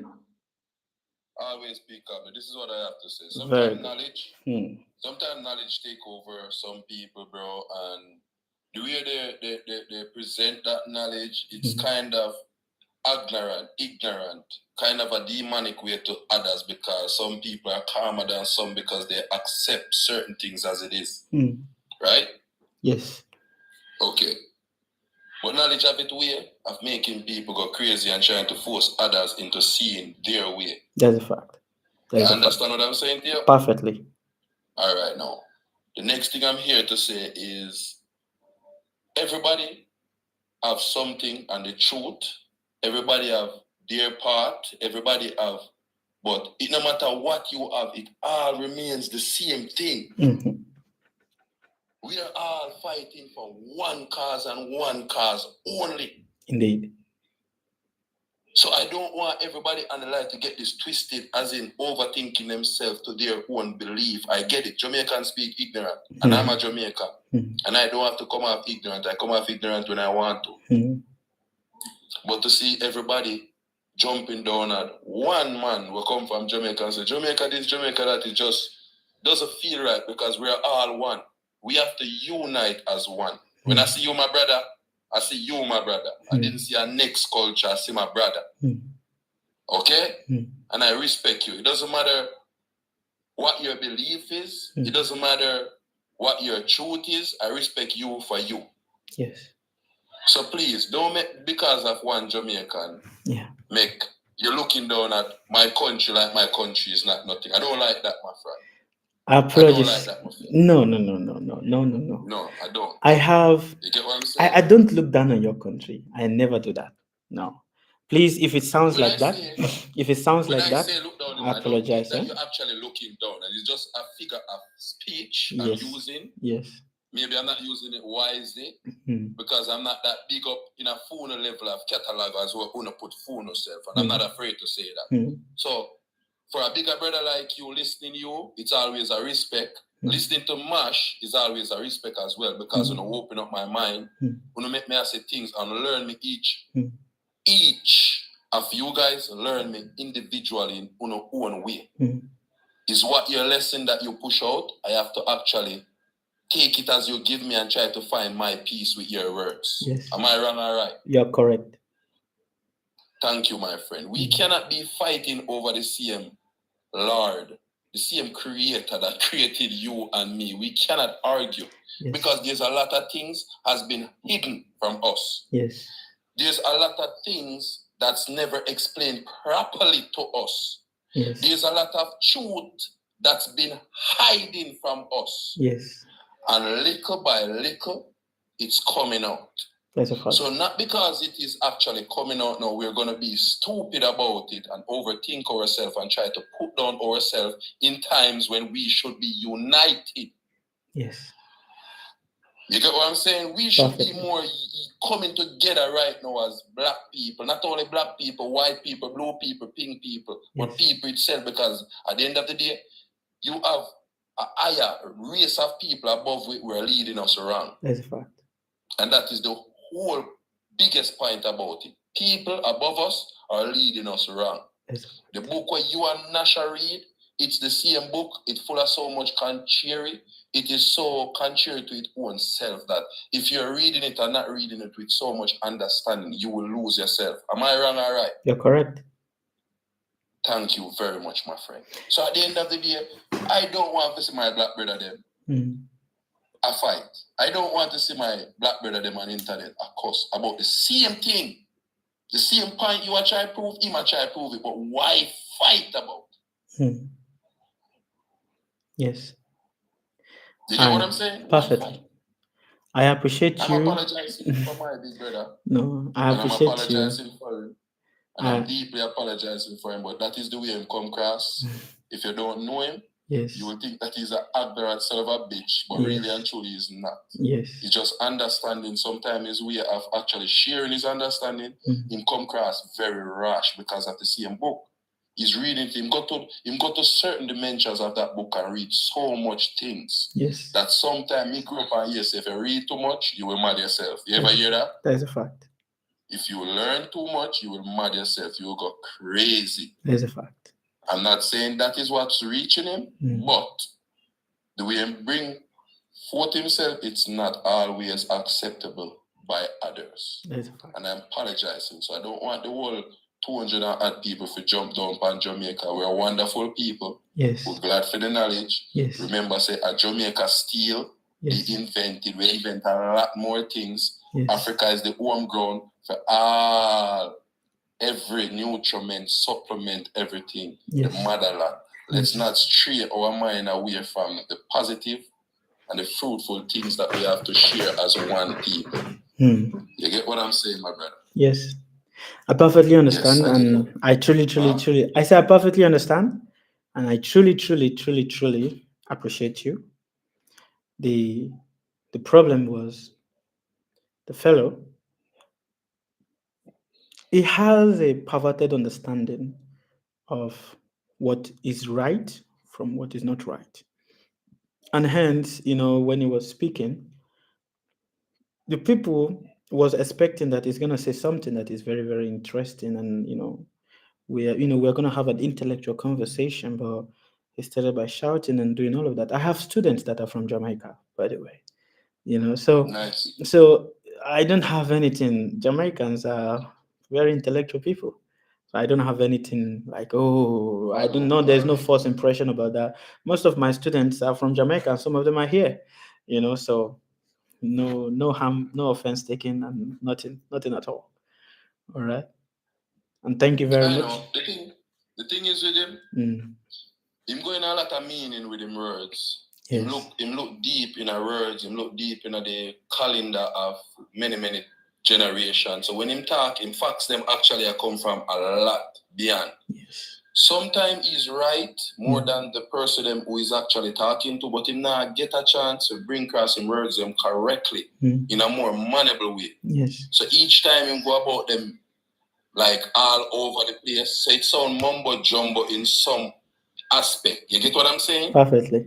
But he's not stupid to certain stuff because I listen to him a lot of time. And I always come on these lives on TikTok because these lives is educational to my black people. And I love to learn my history and my past. That always tingle my brain. Always wanted to learn that. So I respect when I bring out that word there. I respect when I actually push the narrative there, show to black culture. I always going to respect that. But let's not fight. Thank you. Please, let's not fight. I appreciate you. Do you have a question for me? Okay. Doesn't make sense to be fighting and cussing at this time. All right. Thank you very much. I appreciate it. I appreciate you, my friend. All right. That's all I want to really come up here and say. Thank you. And I will definitely call you or be on the live. Not a problem. My daughter is calling me now. Please answer and go and pick her up. Please attend.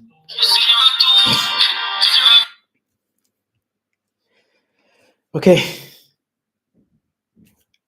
Again, I'm back to the same question. Can you prove to me that Jesus is the way from the Bible? But don't come and start saying you want to challenge, because a lot of people have this Messiah complex. What is this? What is the Messiah complex? The Messiah complex is I want to defend, so I need to be the Messiah. A lot of people have that. It's a hero complex, a psychological hero complex. and because it's a psychological hero complex, so people want to, they want to put themselves into the limelight. If nobody's gonna, I'm gonna defend. What are you defending? You're defending nothing. Defend with intelligence. All right.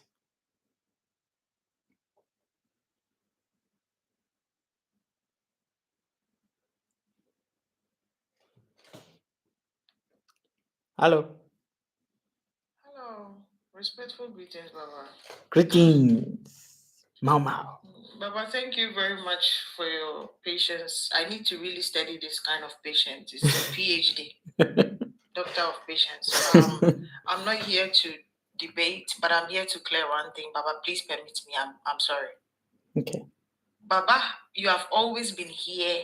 I don't need you to defend yourself. I think, Mau, this is my time to talk for you. Okay. Baba, you've never disrespected anybody on this platform. I know his followers came with him because I was monitoring the comment section. I just want them to know something.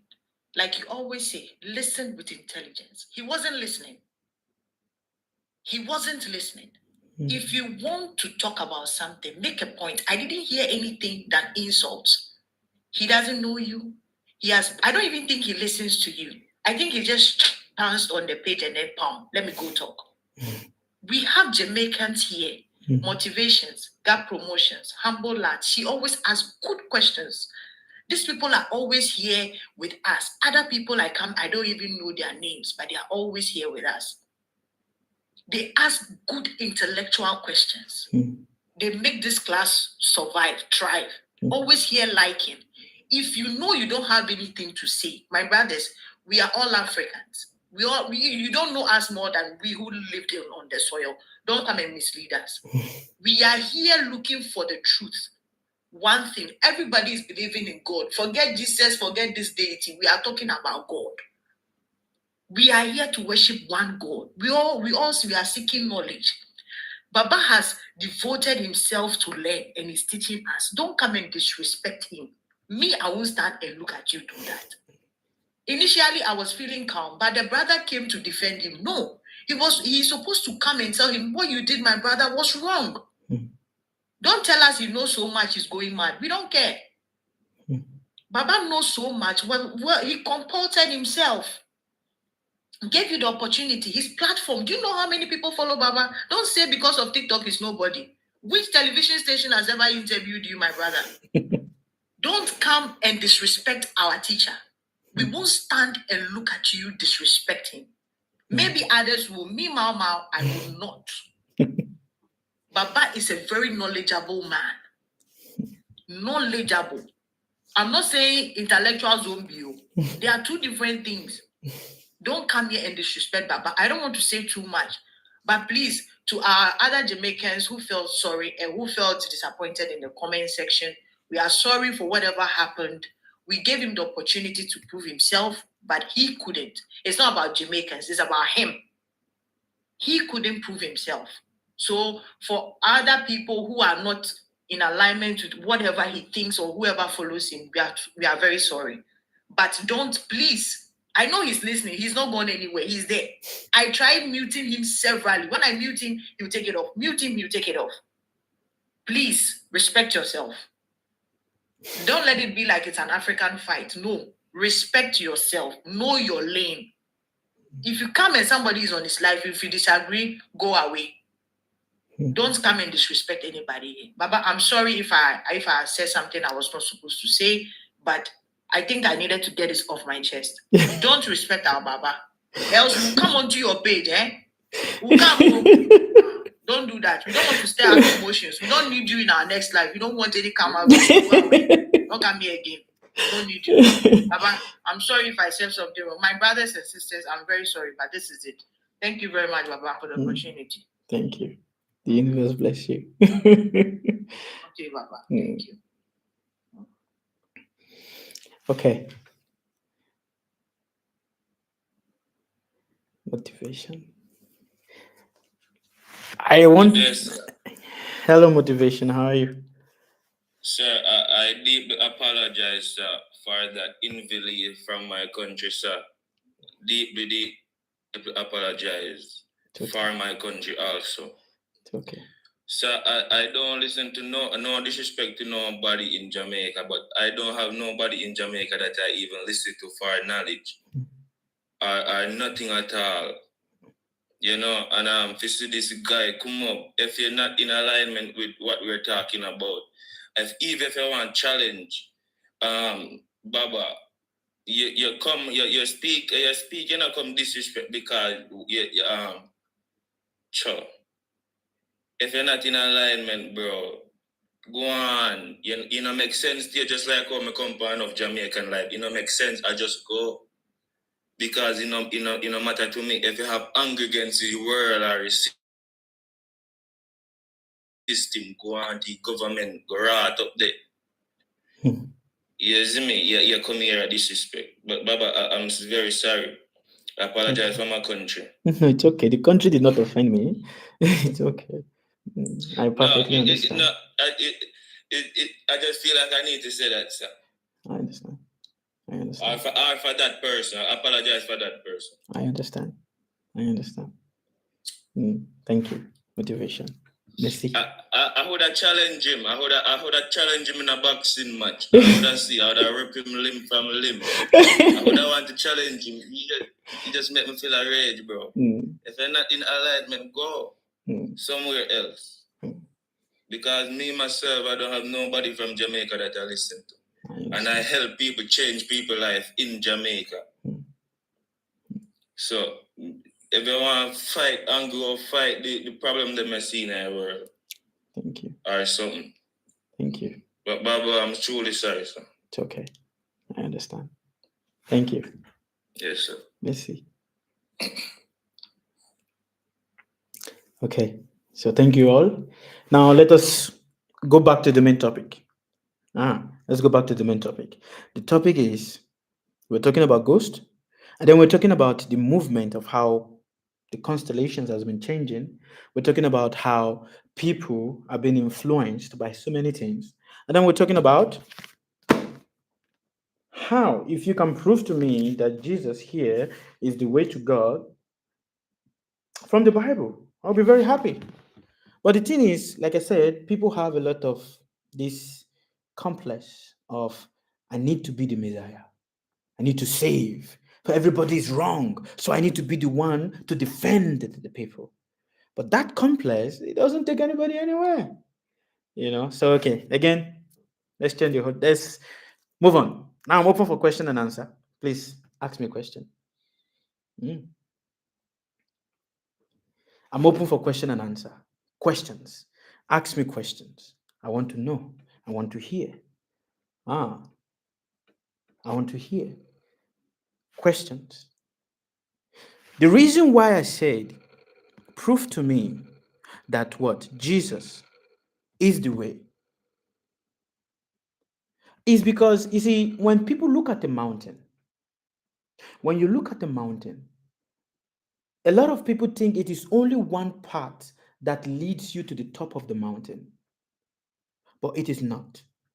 There are many paths that leads you to the top of the mountain. And because there are many paths that leads you to the top of the mountain, when we start thinking that this path that leads me to the top of the mountain is the only a way that leads me to the top of that is very wrong. That is very, very wrong. There are so many other paths. There's even an underground path that still leads you to the top of the mountain. But when we don't know the path and we start thinking that the path is just this one, then we will always make mistakes. That is the point. So now someone is saying Jesus is the only way.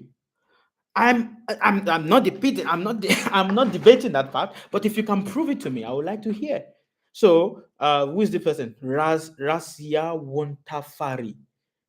I see that a lot of people that take Jesus to the head so much are people from the Caribbean side.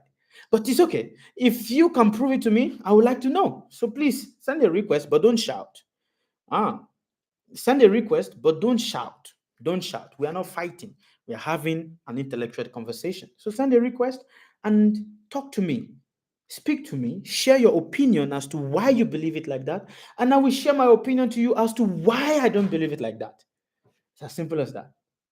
Huh? Okay. Again, no shouting. I'm not fighting with anybody. No shouting. Just speak. Mhm.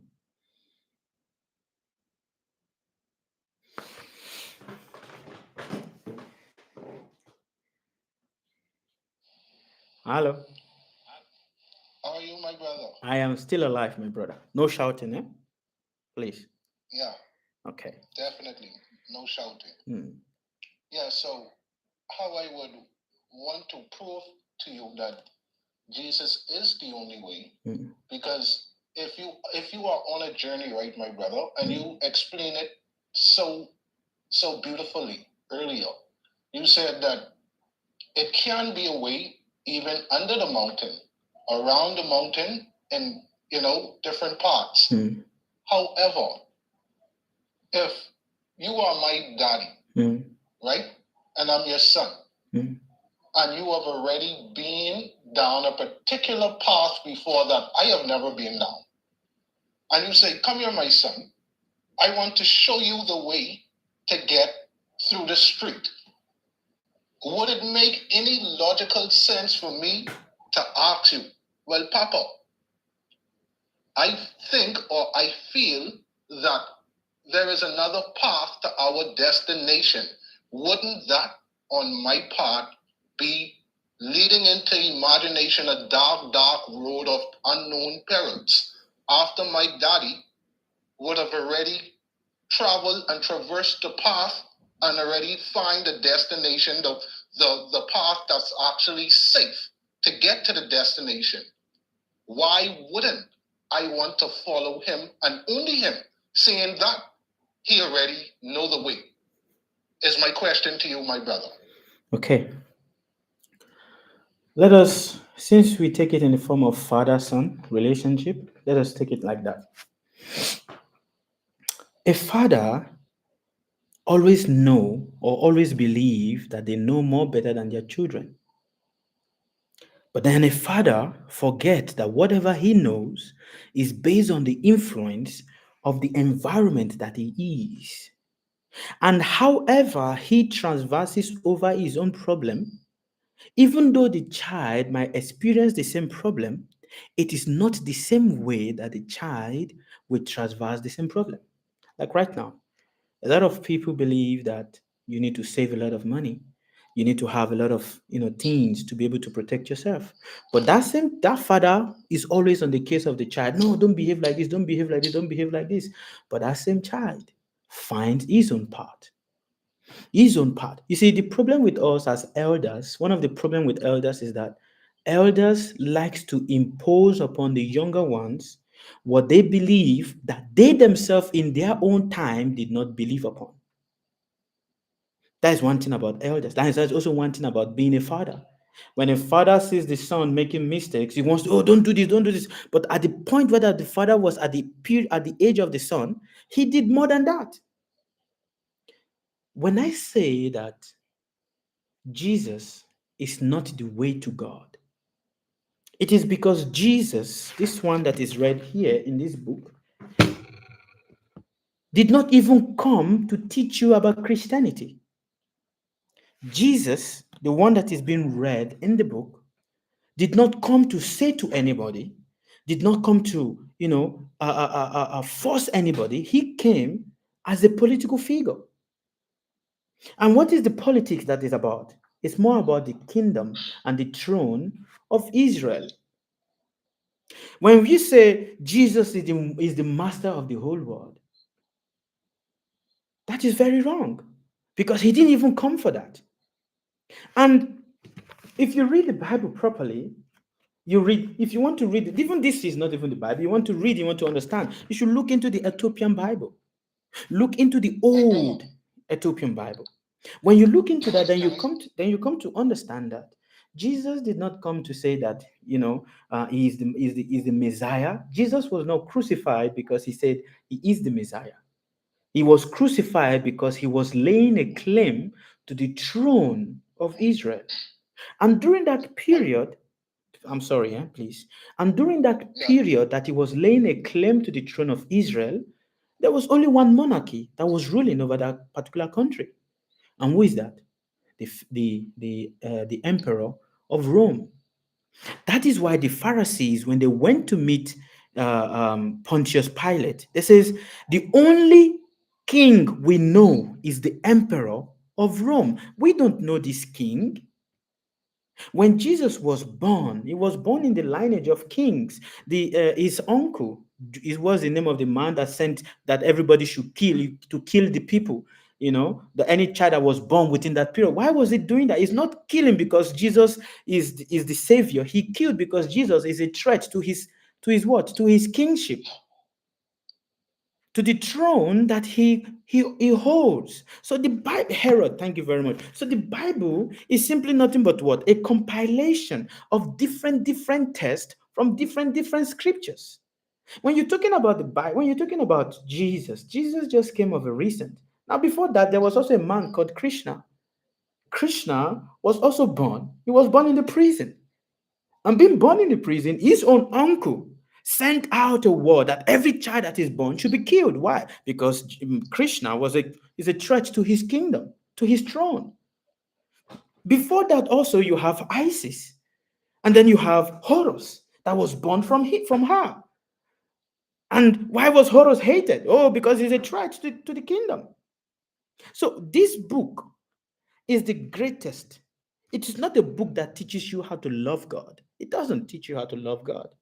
It teaches you how to become a political strategist, because that is what the book is about. And when Jesus was preaching, he was not preaching to everybody. No, no, no, no, no. He was preaching only to what? He was seen as a political rebel, because everything he was speaking about is all about the kingdom of Israel. Now, can I say this to you? Yes, please say. Okay.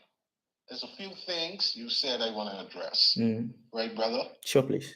Particularly you having the knowledge of the Ethiopian Bible. Mm. This is what we also subscribe to. That's beautiful. So my form of Christianity, right, brother, is completely different from the West, or you would say the classical, what they have as classical to their understanding, right? Although the Bible which you have and is presenting was taken out of the Ethiopian Bible, with the exception of a few other books. We have 83 in whole, and they took 66 at the Nicene Council. At that time, at the Nicene Council, Christianity in Ethiopia, my brother, was established hundreds of years before the Nicene Council even thought of beginning, even had an idea of forming. So I say this to say this, right? In our faith, Christianity, get 1 second. Our faith, Christianity, is the true ways of God, because it was taught by God himself, being in the person of who the world called Jesus Christ, or Yahushua HaMashiach, right? So when he came, if we look at the story, like how you asked me about Krishna or Buddha or so on and so forth, right? If we look at the story, even if you don't believe it, let's just look at it like a Harry Potter book, right?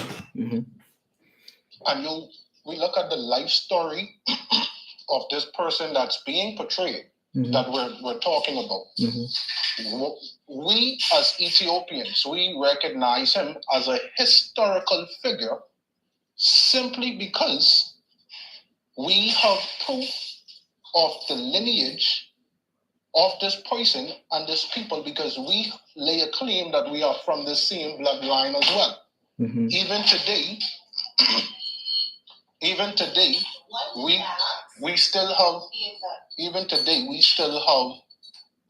what is known as the Aksumite kingdom, and this is a kingdom that was established between the union of King Solomon and the Queen of Sheba. So when we talk about Christianity in Ethiopia, my brother, it isn't really more of a political structure. It's a continuation of a form of liberty. And when I say a continuation of a form of liberty, our ancient history teach us that we are the Hebrews. We come from a land of pagans, right? So in our story, Father Abraham came from a land called, from a region in Mesopotamia.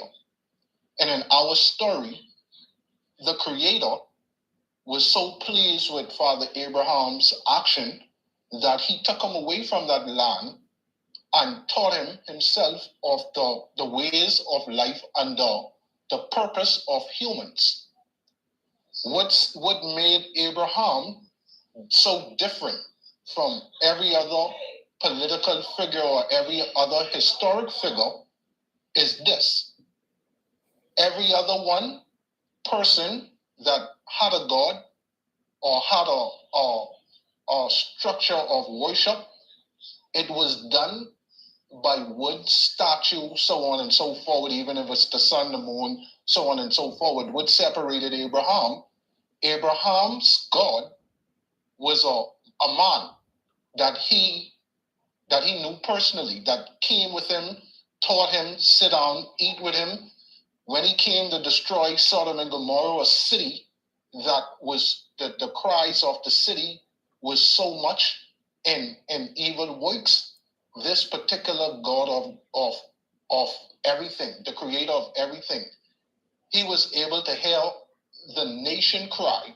And when I say the nation, I don't mean the people, I mean the land itself, because the land is alive. So because so much evil and witchcraft was being done in this particular land, the land cried out to the Almighty Creator. And on the journey to see the cry of the land, the Almighty Creator, I'm talking about the story that we have now, on his journey to see what was going on, particularly to the land of Sodom and Gomorrah, Abraham saw this man. He was accompanied by two other men. And the Bible says in Genesis chapter 18, to be precise, the Bible said when Abraham saw God, he recognized God and he asked God to come and rest his foot for a little while. And this was so different between Abraham's God, or who Abraham viewed as God, or the Creator, than every other one on the planet Earth.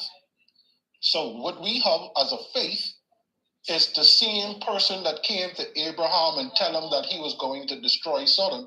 Because remember now, my brother, you have a whole conversation with Abraham trying to save Sodom, according to the story, from God, right? So you have where two angels was sent to the land.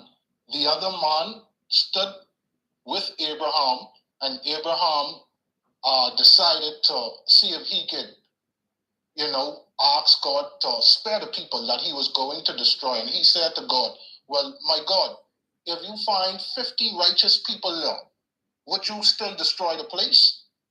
And this was obviously a man that he was conversing with. So our faith is completely different from the rest of the world even today. We believe that God is a man in flesh.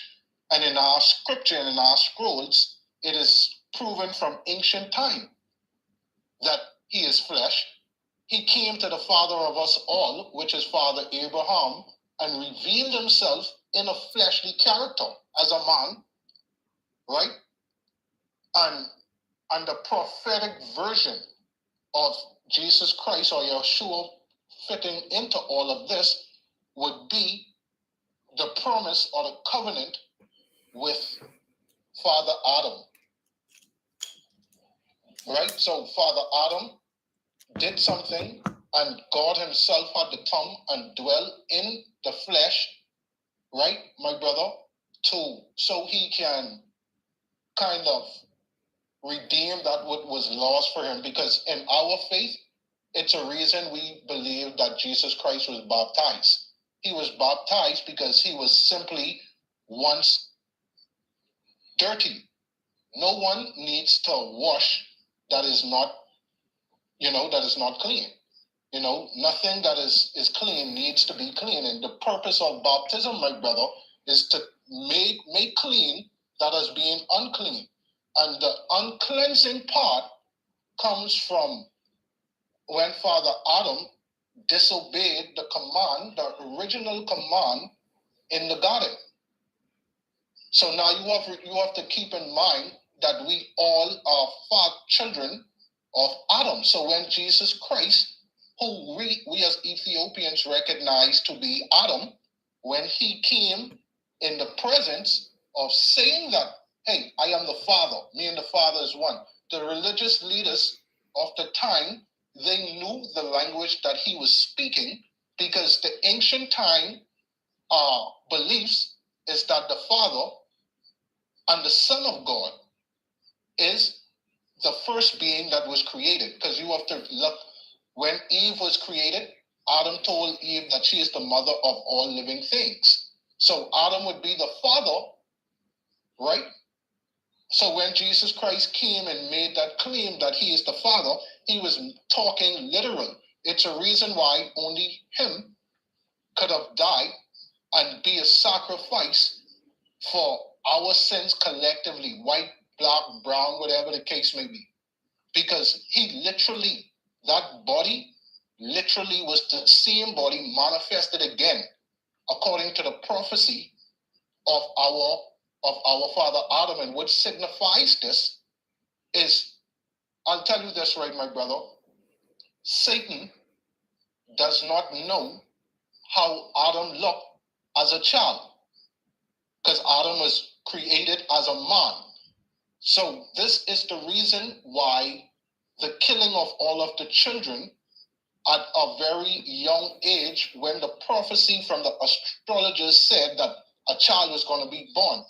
When you see Herod or any other of the prophets in the prophecies in the said manner, Krishna, whoever it is, when you see this trying to slay of this prophetic child, it's only because the Dajjal or the wicked one who was there in the beginning do not know how the body look as a child. So now what makes the body what revealed the body rather was when he got baptized. Because if you remember in the life story of Jesus, right, my brother, Satan was roaming the earth. He was looking for a particular thing. When in Job, God asked him, what are you looking for? He said, I've been roaming to and fro. But he was looking for something, and he could not find it. He was looking for his arch nemesis, which is Adam. He found Adam when at the baptismal of Jesus Christ, because the Bible states when Jesus Christ came back up out of the water, the Spirit spake and said, behold, this is my beloved Son, in whom I am well pleased. And a particular light came back on this flesh. And when the light came back on, the scripture says immediately Satan recognized him and took him away to be tempted, and asked him, hey, if you're Adam, do this, do that. If you're the Son of God, do this. It is written, for it is written. Okay. Right? So us as Ethiopians have that faith that is completely different from this other people Okay. who is professing Christianity. Okay. Can I speak? Yeah. Thank you very, very much for the wonderful explanation, and I perfectly understood it all perfectly. First of all, when we speak about the Ethiopians, and before we speak about the Niche, conference that took place in Egypt and all of that, it is very, very important to understand what that man called Jesus, what did he even come to preach? What did he come to teach? You spoke something very important, which is about Abraham. Abraham was from the ancient part of where? Mesopotamia. Mesopotamia is part of Persia, which is part of Babylon, which is now Iran, which is now part of Afghanistan and Iraq, which is also part of India. Correct. So now, if we are to speak about this properly, let us understand what is it when you talk about the Bible. If we are even talking about the Ethiopian Bible, you must understand that the Ethiopian Bible is a copy of the book called the Anuma Elish, which is an ancient Babylonian text that speaks about the process of what? Creation. It is also a copy of the book called Ahura Mazda. And because it is a copy of the book called Ahura Mazda, what Master Jesus the Christ came to claim or came to do is not to say that he is the way. But if you look at the Christianity in ancient Ethiopia, it is all about the respect of nature. Now, when you speak about who did who Abraham saw, now this is where you also bring the Anunnaki into the context here. Because you must understand that the Anunnaki coming into the context here, which says God has children that takes the shape of what? Of men. And God having children that took the shape of men, he sent forth his two children to go ahead. And when these men were seen by the people of Sodom, they were attracted to them, and being attracted to them, they said words that caused the people of Sodom. These are not angels. These are simply part of the Anunnakis. This is one thing you must understand there. Now, if we are to look into creation, or the spirit that came upon Jesus after he was baptized and everything like that, is simply telling you about the magnanimity of water. Water being the most powerful element in the world. There is nothing that comes to life without passing through water. There is nothing that can become essential without what? Passing through water. So, in everything that you've explained, to me about, what the context of what of the man called Master Jesus the Christ came to, show what it came to represent, and what the Ethiopian, Bible represent. Eh, Let us look at it back to the ancient period before the Council of Nations in Egypt. There were three types of Christians, which is the European Christians, the Roman Christians, and the African Christians, which is from part of Egypt and part of Ethiopia.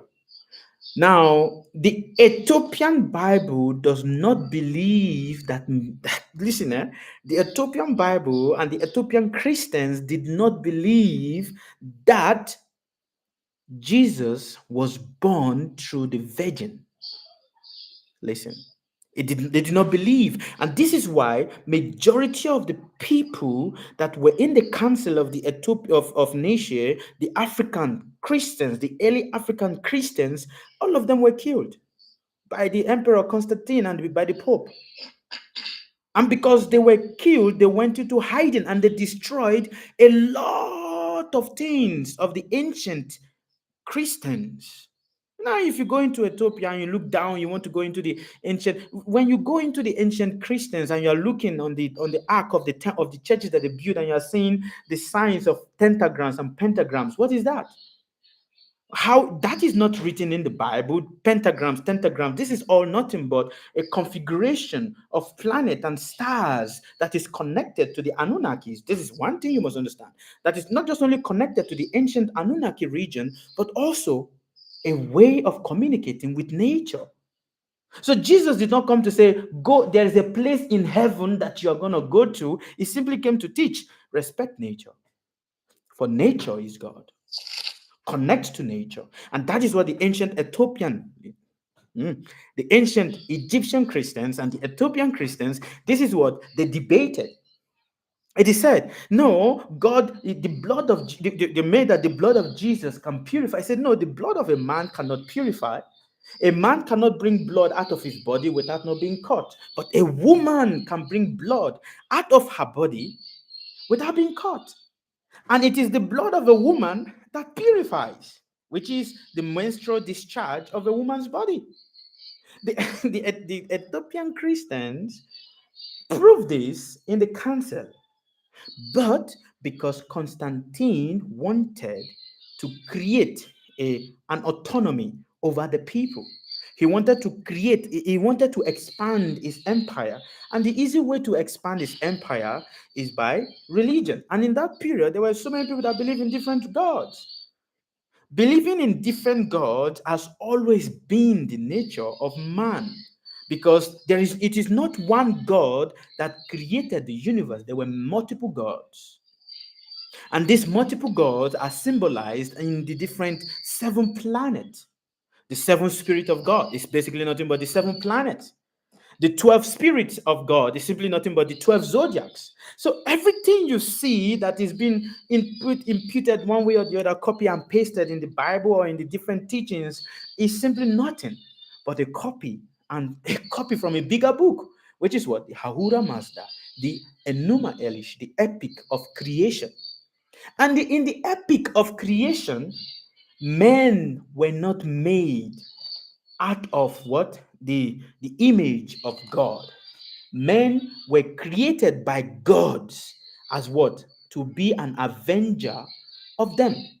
And since time immemorial, what is it that man has always fought about? God. Religion. That is what man has always fought about. Abraham, cutting himself, leaving his fathers, and going, because if you look at the context of the Bible, it basically starts with Abraham, even though he says it starts with. Can I say something, brother? Sure. On that same point? Sure. Okay, you see, we're talking about, you see, I made a claim that Ethiopia is the oldest Christian nation, right? Yes, you I did. made that claim. Yes, you did. Let me show you, when you're talking about nature, right, brother? Let me show you where, even in ancient times, right? It goes back, right, my brother? Mm-hmm. Even in ancient times of antiquity, before antiquity, I can say it goes back to this land, this ancient land of Ethiopia. Let me give you a good point. Hold on. Let me give you a good point. Okay.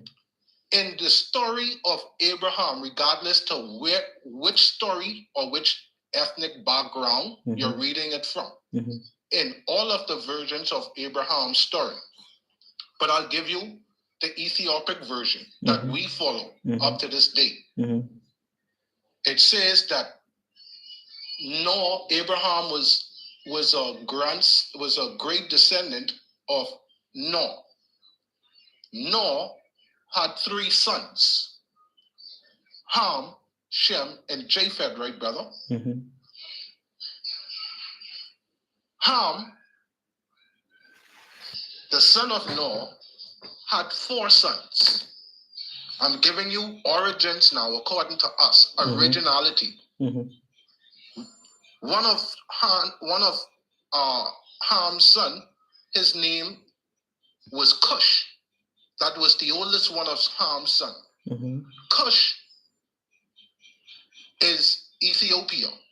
So the lands were split up between families in ancient times after the flood. So obviously Mizraim is another word for Egypt. So Ham had a son named Mizraim, another son named Canaan, another son named Put, and the oldest one was Cush. Now Mizraim is another word for Egypt. So Egypt, my brother, is in ancient times, it would be my little brother. His name was Mizraim. Now, in saying that, Cush had a son by the name of Nimrod. And my brother, in every story, Nimrod was the founder of the Mesopotamia land, 7 nations to be exact. And it went on to 14. The beginning of his kingdom was Babylon, Erech, Akkad, so on and so forward.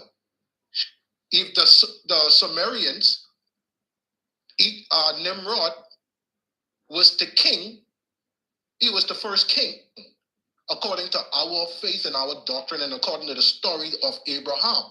So if Nimrod was the first king, and that's why I tell you, right, my brother, nothing comes before Ethiopia, and it's still, the nature brings everyone back to Ethiopia, because why? Who was Nimrod? Nimrod wasn't a Sumerian. He wasn't a Babylonian. He was the king that established those civilizations. Nimrod was actually an Ethiopian. His daddy was the father of the Ethiopians. His daddy was Cush. So, in turn, what I'm saying, right, my brother, Abraham then too is an Ethiopian, because why?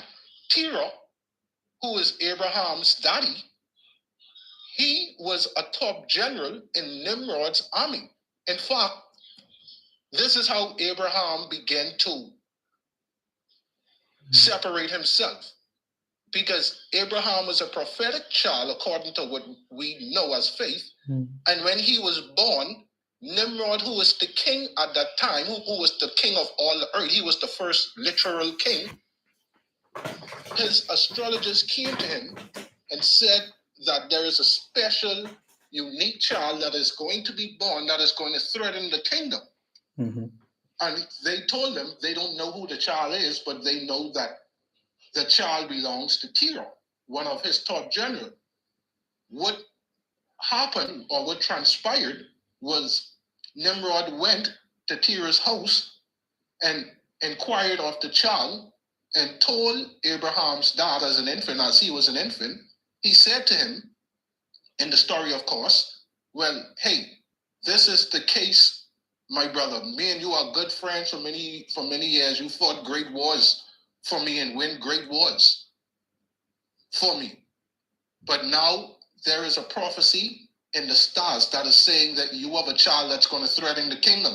Give me the child and I would pay you for the child.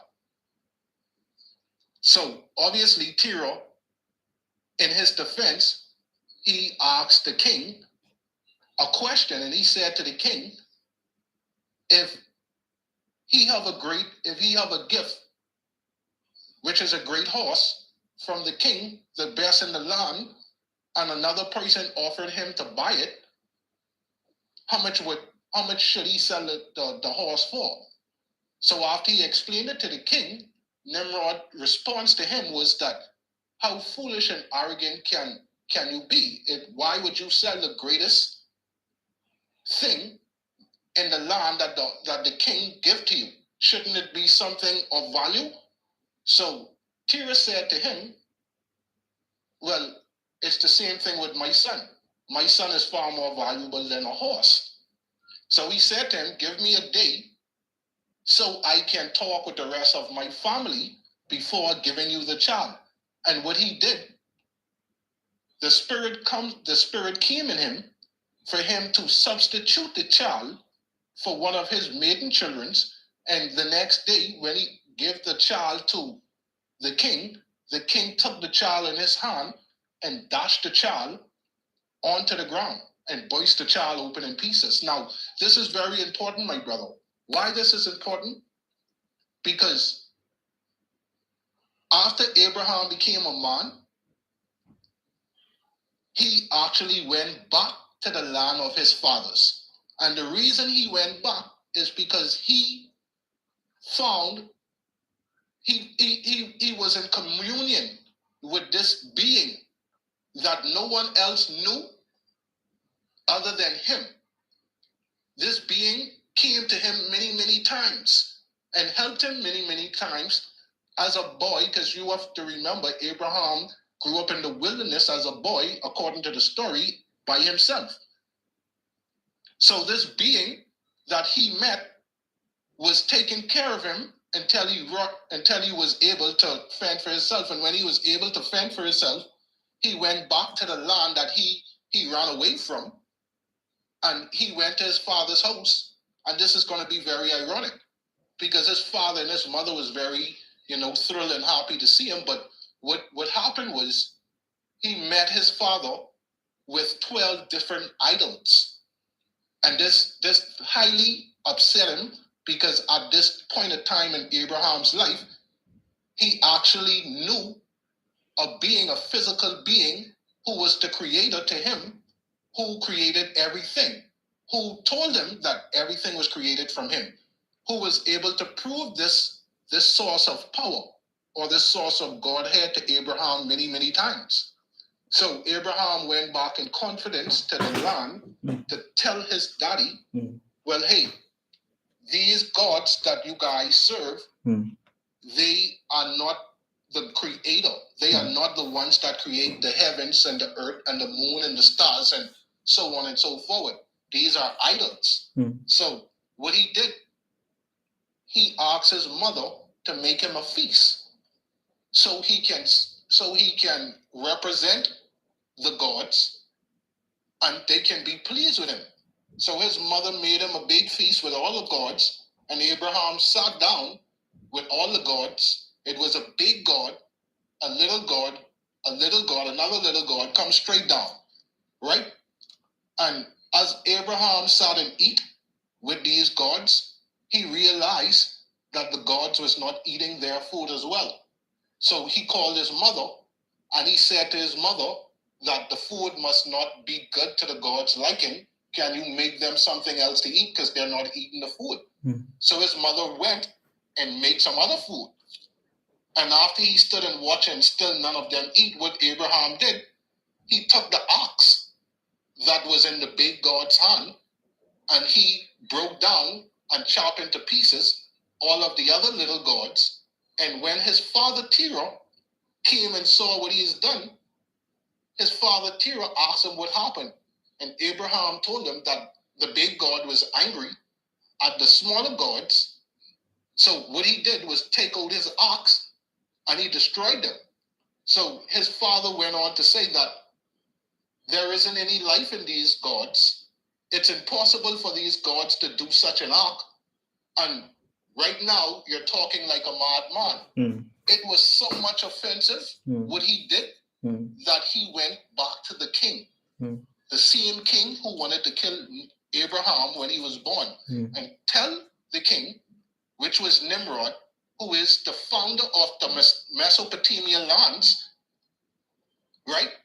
He told the king, well, hey, the prophetic child that you seek many years ago, he is back and he just destroyed my gods. And this highly upset the king, because the king found out that, well, his servant lied to him and this child is still living. So they took Abraham, and they took his brother.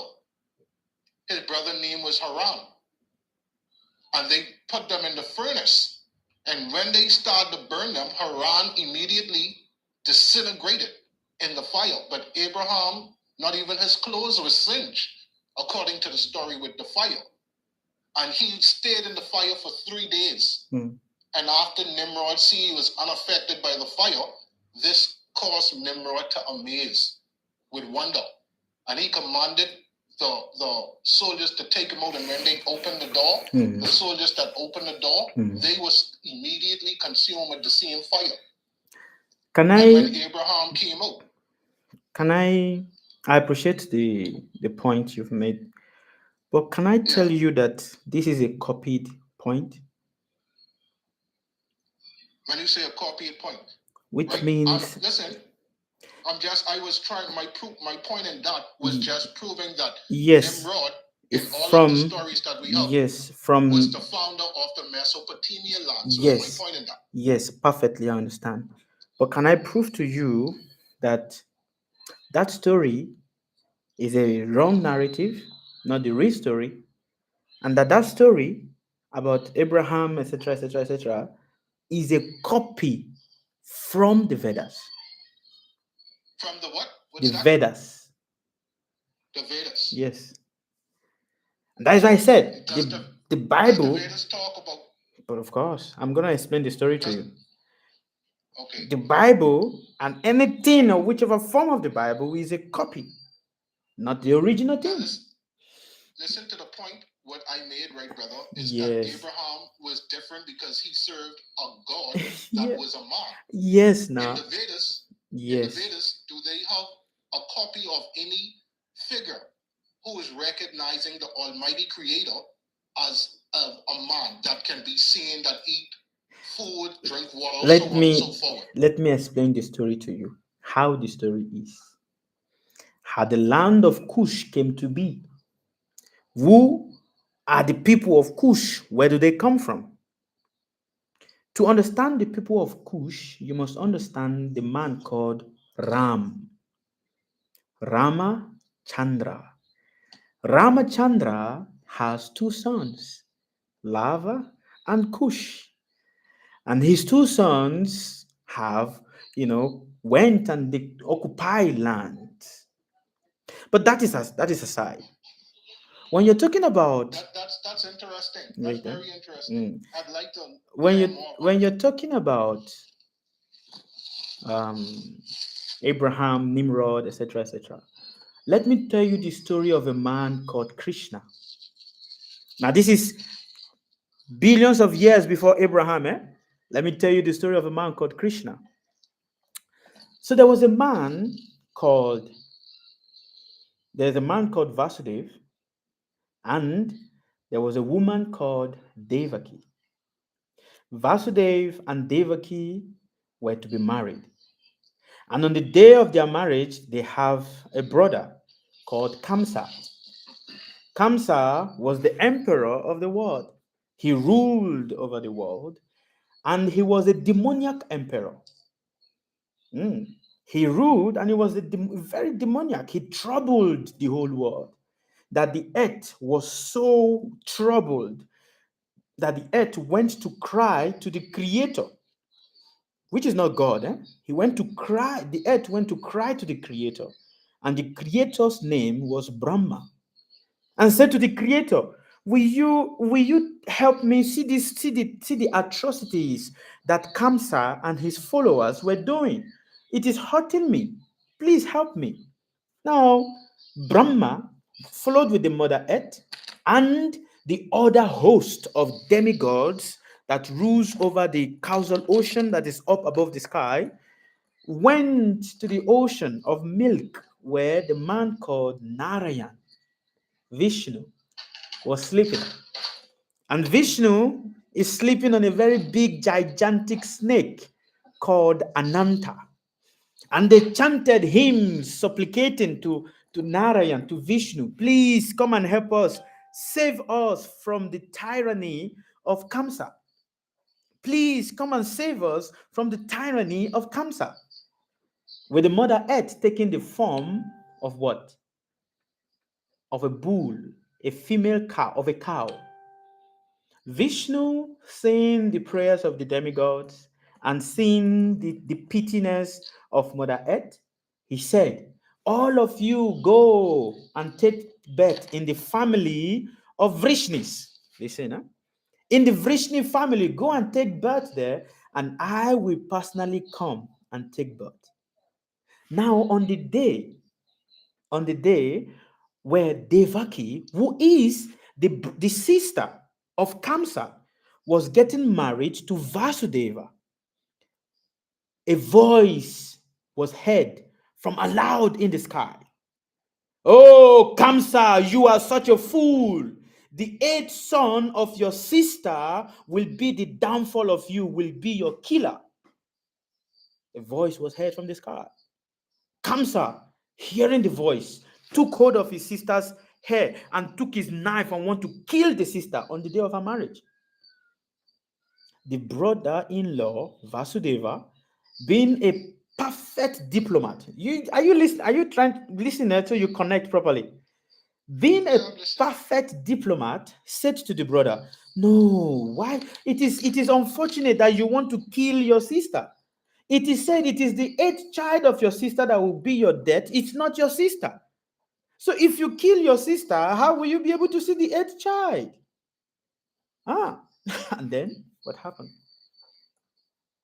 He said, Vasudev said, I will personally deliver all her children to you. Kamsa knowing that Vasudev is a man of his words, accepted not to kill his sister. But he did one thing. He put the sister and Vasudev in prison to monitor them. Every time Devaki gets pregnant, Kamsa would come into the prison house and take the children of Devaki and smash them on the wall. Ha! Nimrod took the child of Torah and smashed him on the wall. Listen, every time the sister, which is Devaki, would give birth to a child, he will come, take the child, look at the child, and smashed the child on the wall.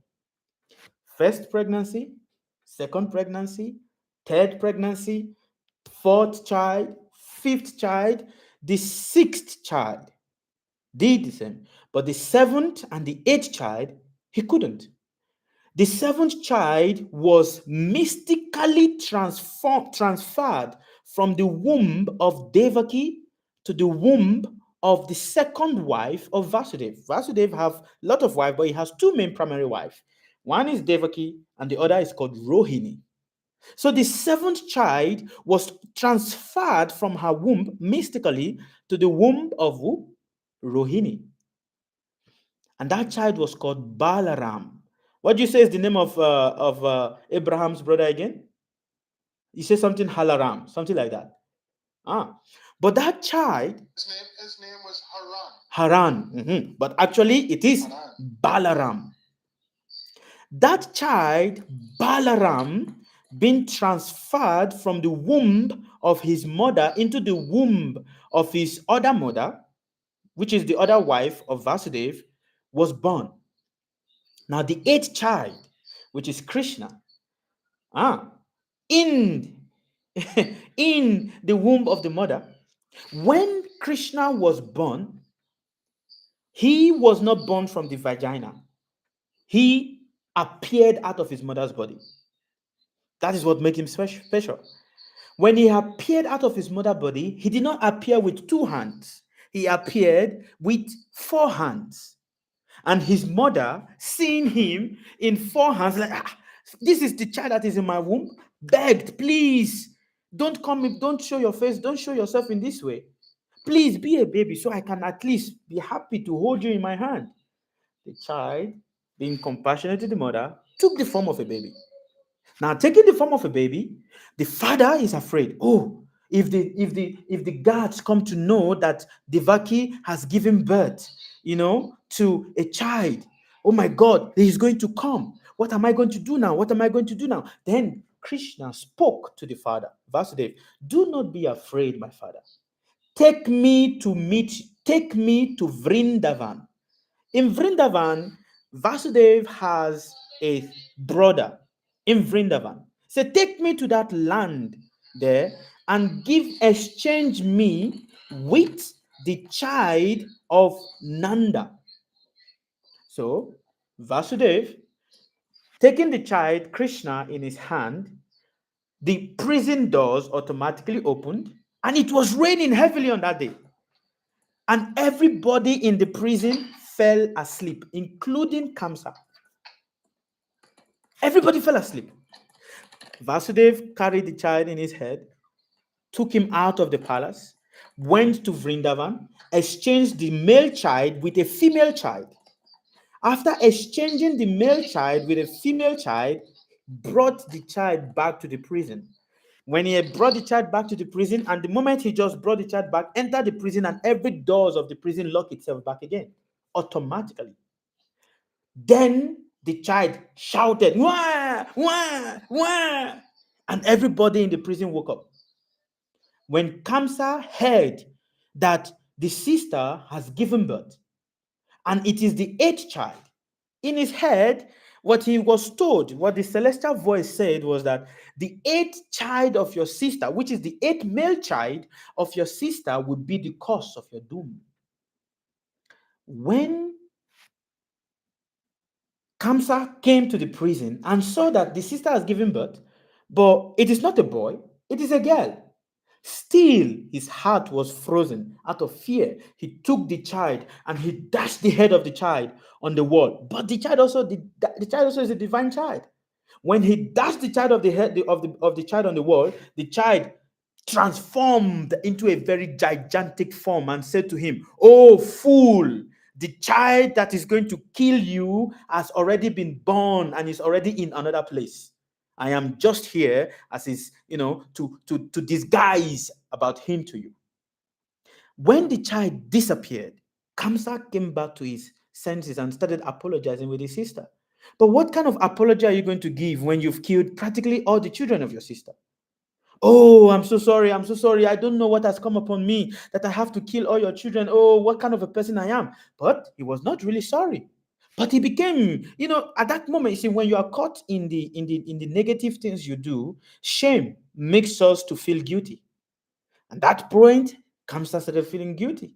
But he did not release his sister because he knew that what the child has been born in another place. So he sent out his guards. Do you see the connection here? And see how every year, in every millennia, same story is always being, rewritten and being resaid again in different ways, just to give so many things, and it forms another form of religion, but same story.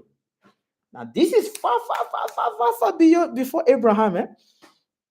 That child, Krishna, grew up in Vrindavan, enjoying himself. But every time his uncle would send out people to look for him to kill him.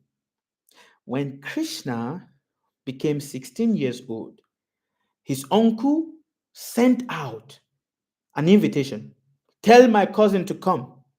Now, the cousin with his brother Balaram, they journeyed all the way from Vrindavan to Mathura to see the uncle.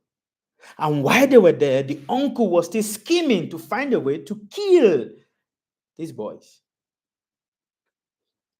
He organized so many things, and everything he was doing is just to find a way to kill them.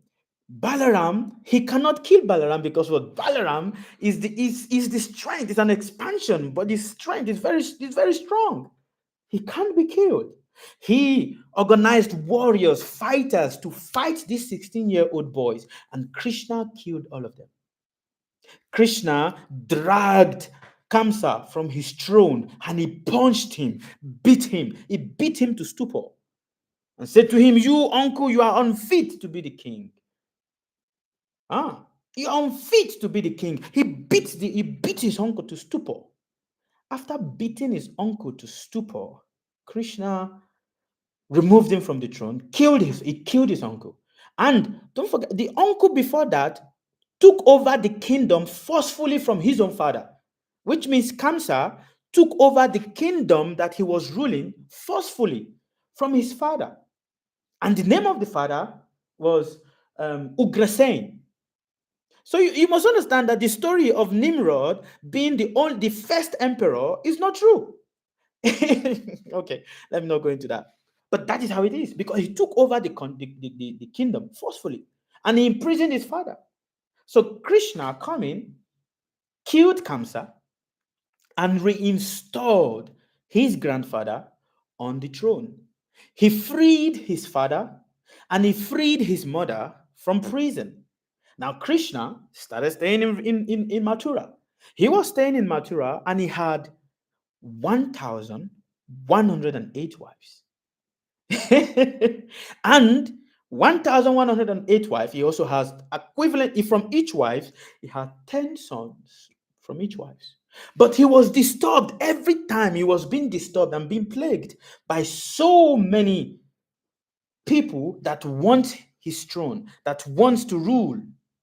So he took his family to another point, another place. And that place, till now, is still existing, but is submerged underwater. It's a fact, eh? And scientists have gone there to see. And under the water, they saw the big palace. What is the palace doing underwater? That palace became submerged in water because what? He created the palace. And it was mystical because he was God on earth. And his children were equivalently gods on earth. So you see, the story of Abraham is simply nothing but what? The story of Abraham. Look at the story of Abraham. Look at the story of Jesus. The story of Jesus is a twist of the story of Abraham. The story of Abraham is a twist of the restory of Krishna. So Can I say something to you, my brother? Yes. Let me just finish this idea. So when you look at the Bible and then you see the original source where it comes from, it questions a lot of things. Yes, please, you can say now.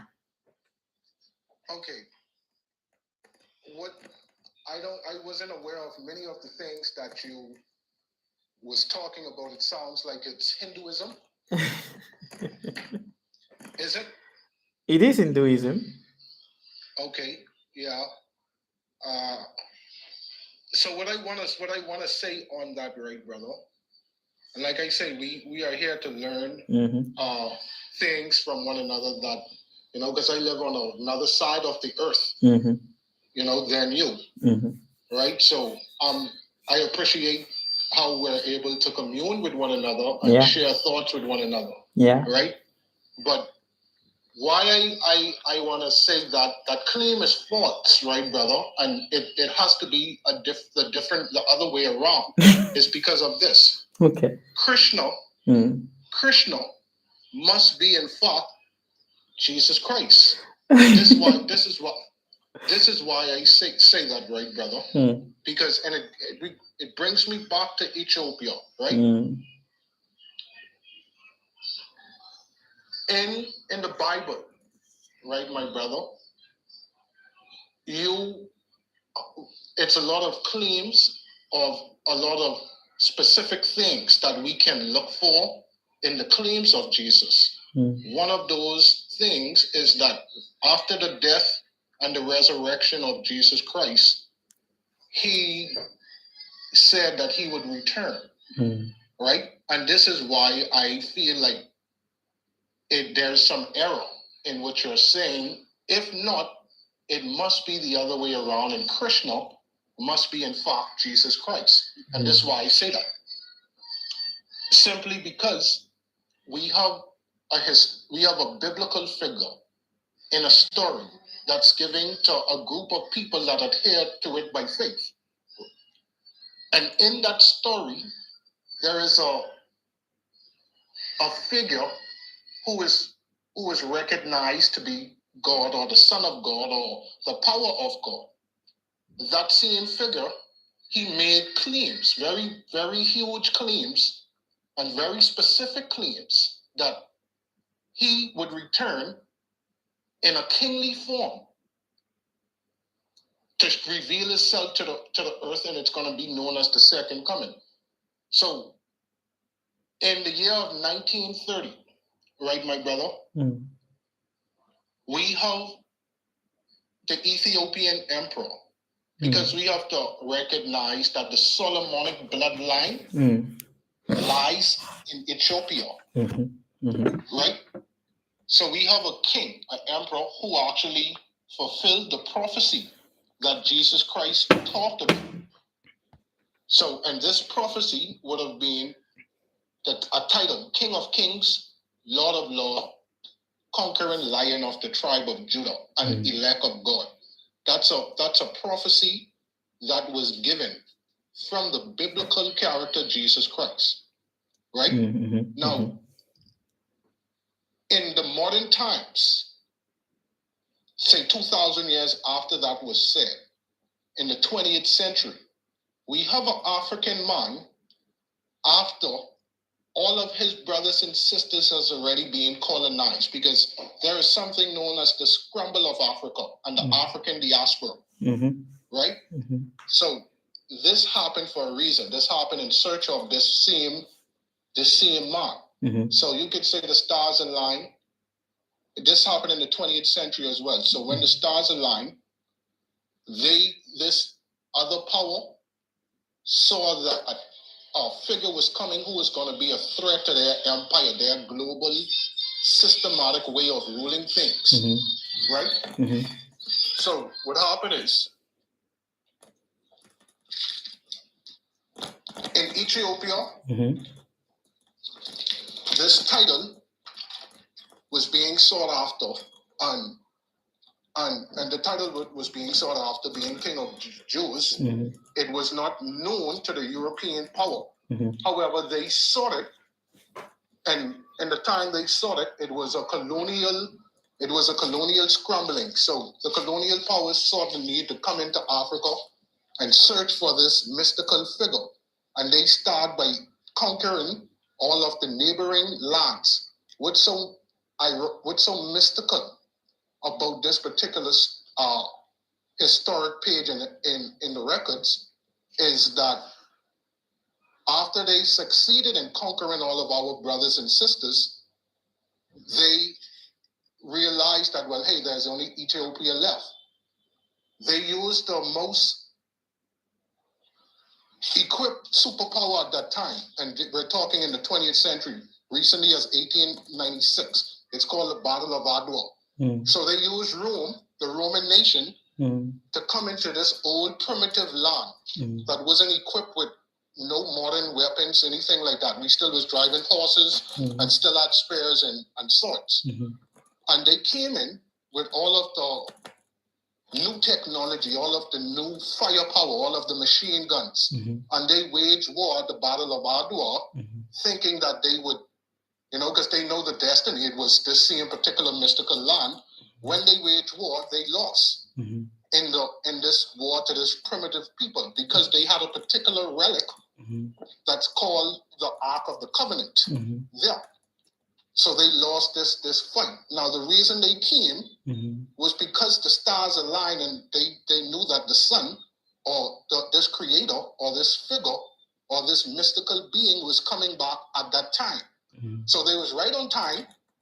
They waged war, and the person who they was looking for was around 2 years old at the time. His name is Haile Selassie.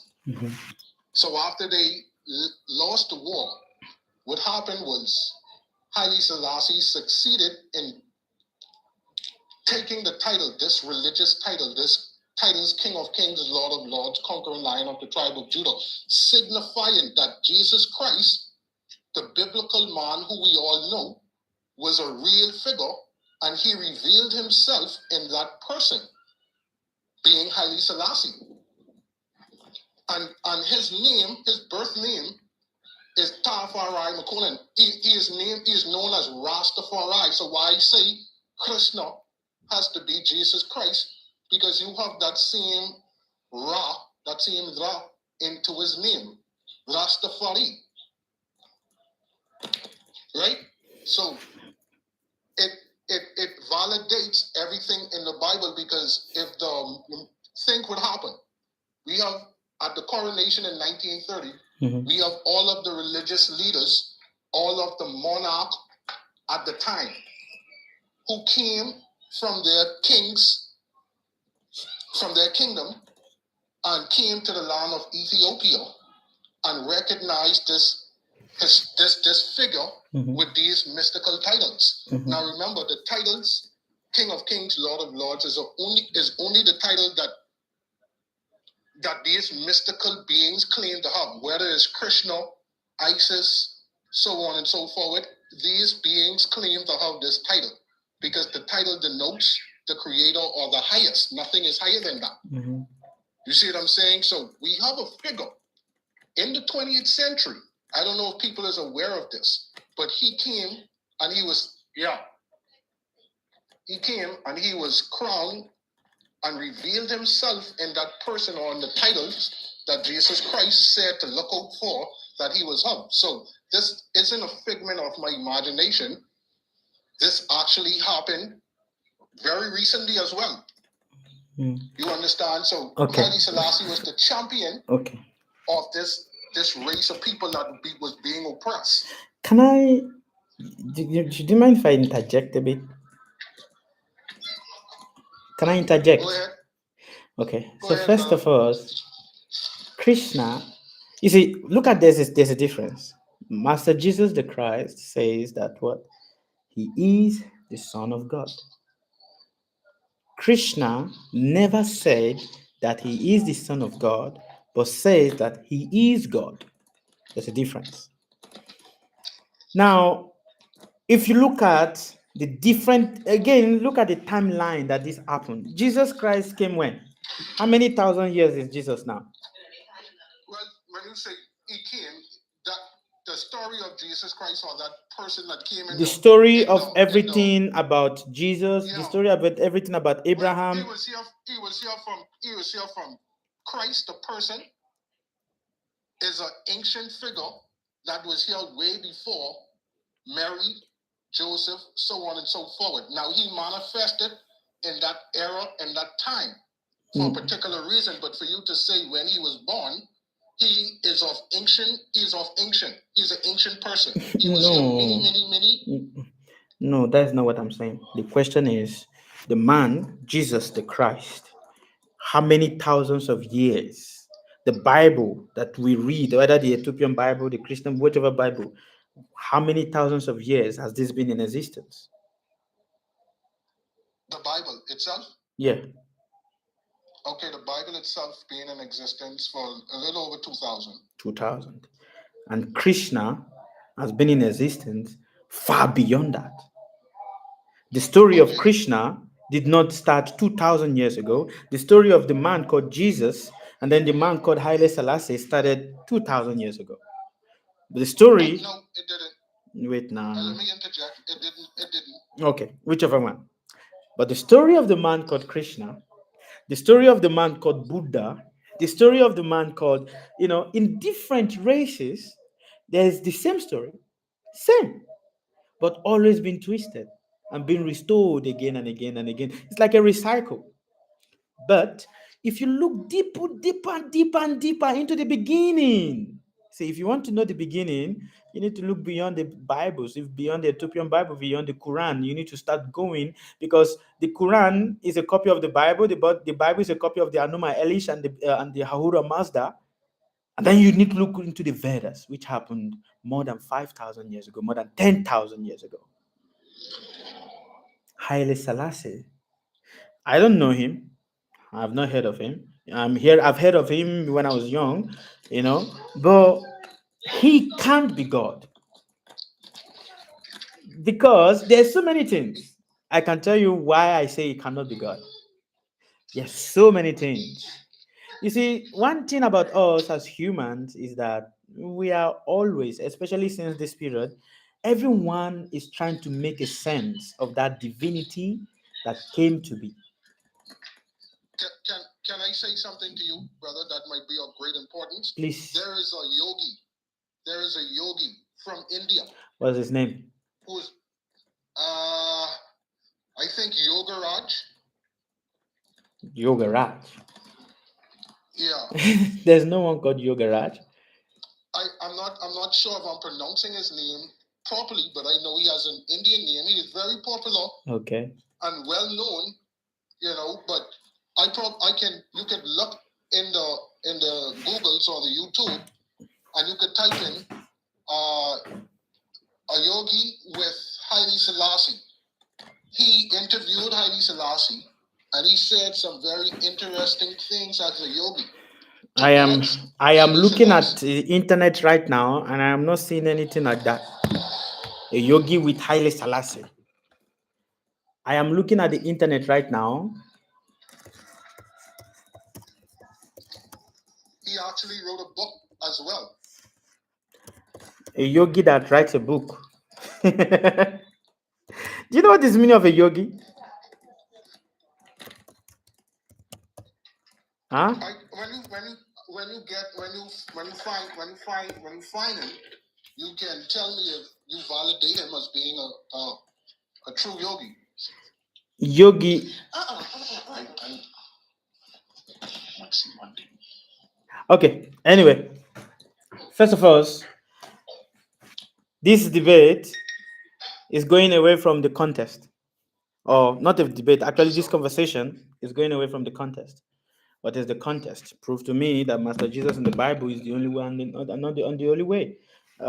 So far, you've tried to explain to me about the movement of how ancient Abraham and everything came to be, but then even the land of Cush and everything like that still is still not yet properly understood. Because if you want to understand, I got the name for you, brother. Sorry for cutting. It's Yogaraj Guranath Siddharth Nath. Let me see.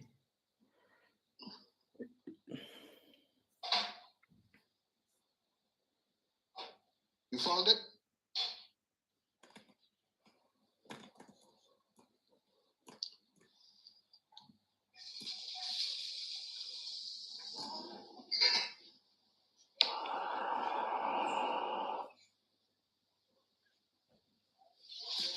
The book is called Wings to Freedom, that he wrote about this great and wonderful person that he was able to meet. He tried to explain to the Indian community and to the rest of the world and his followers the best of his knowledge who this person was.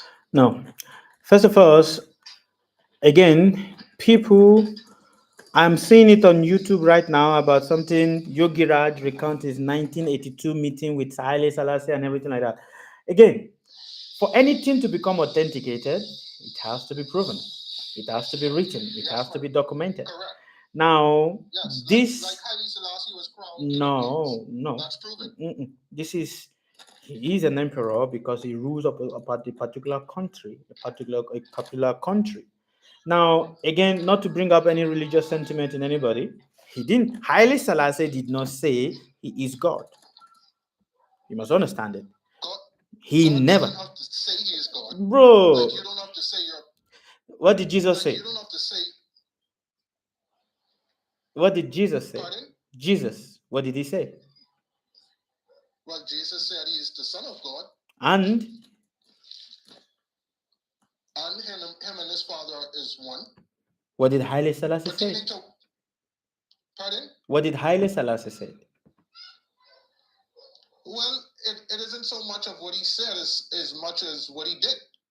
What did he do? That's what I'm saying. Like Jesus said, actions speak a lot louder than words. Jesus said that it isn't your words that get you into paradise, but it's your action that gets you into the paradise. So a man saying something and a man doing something is two completely different things.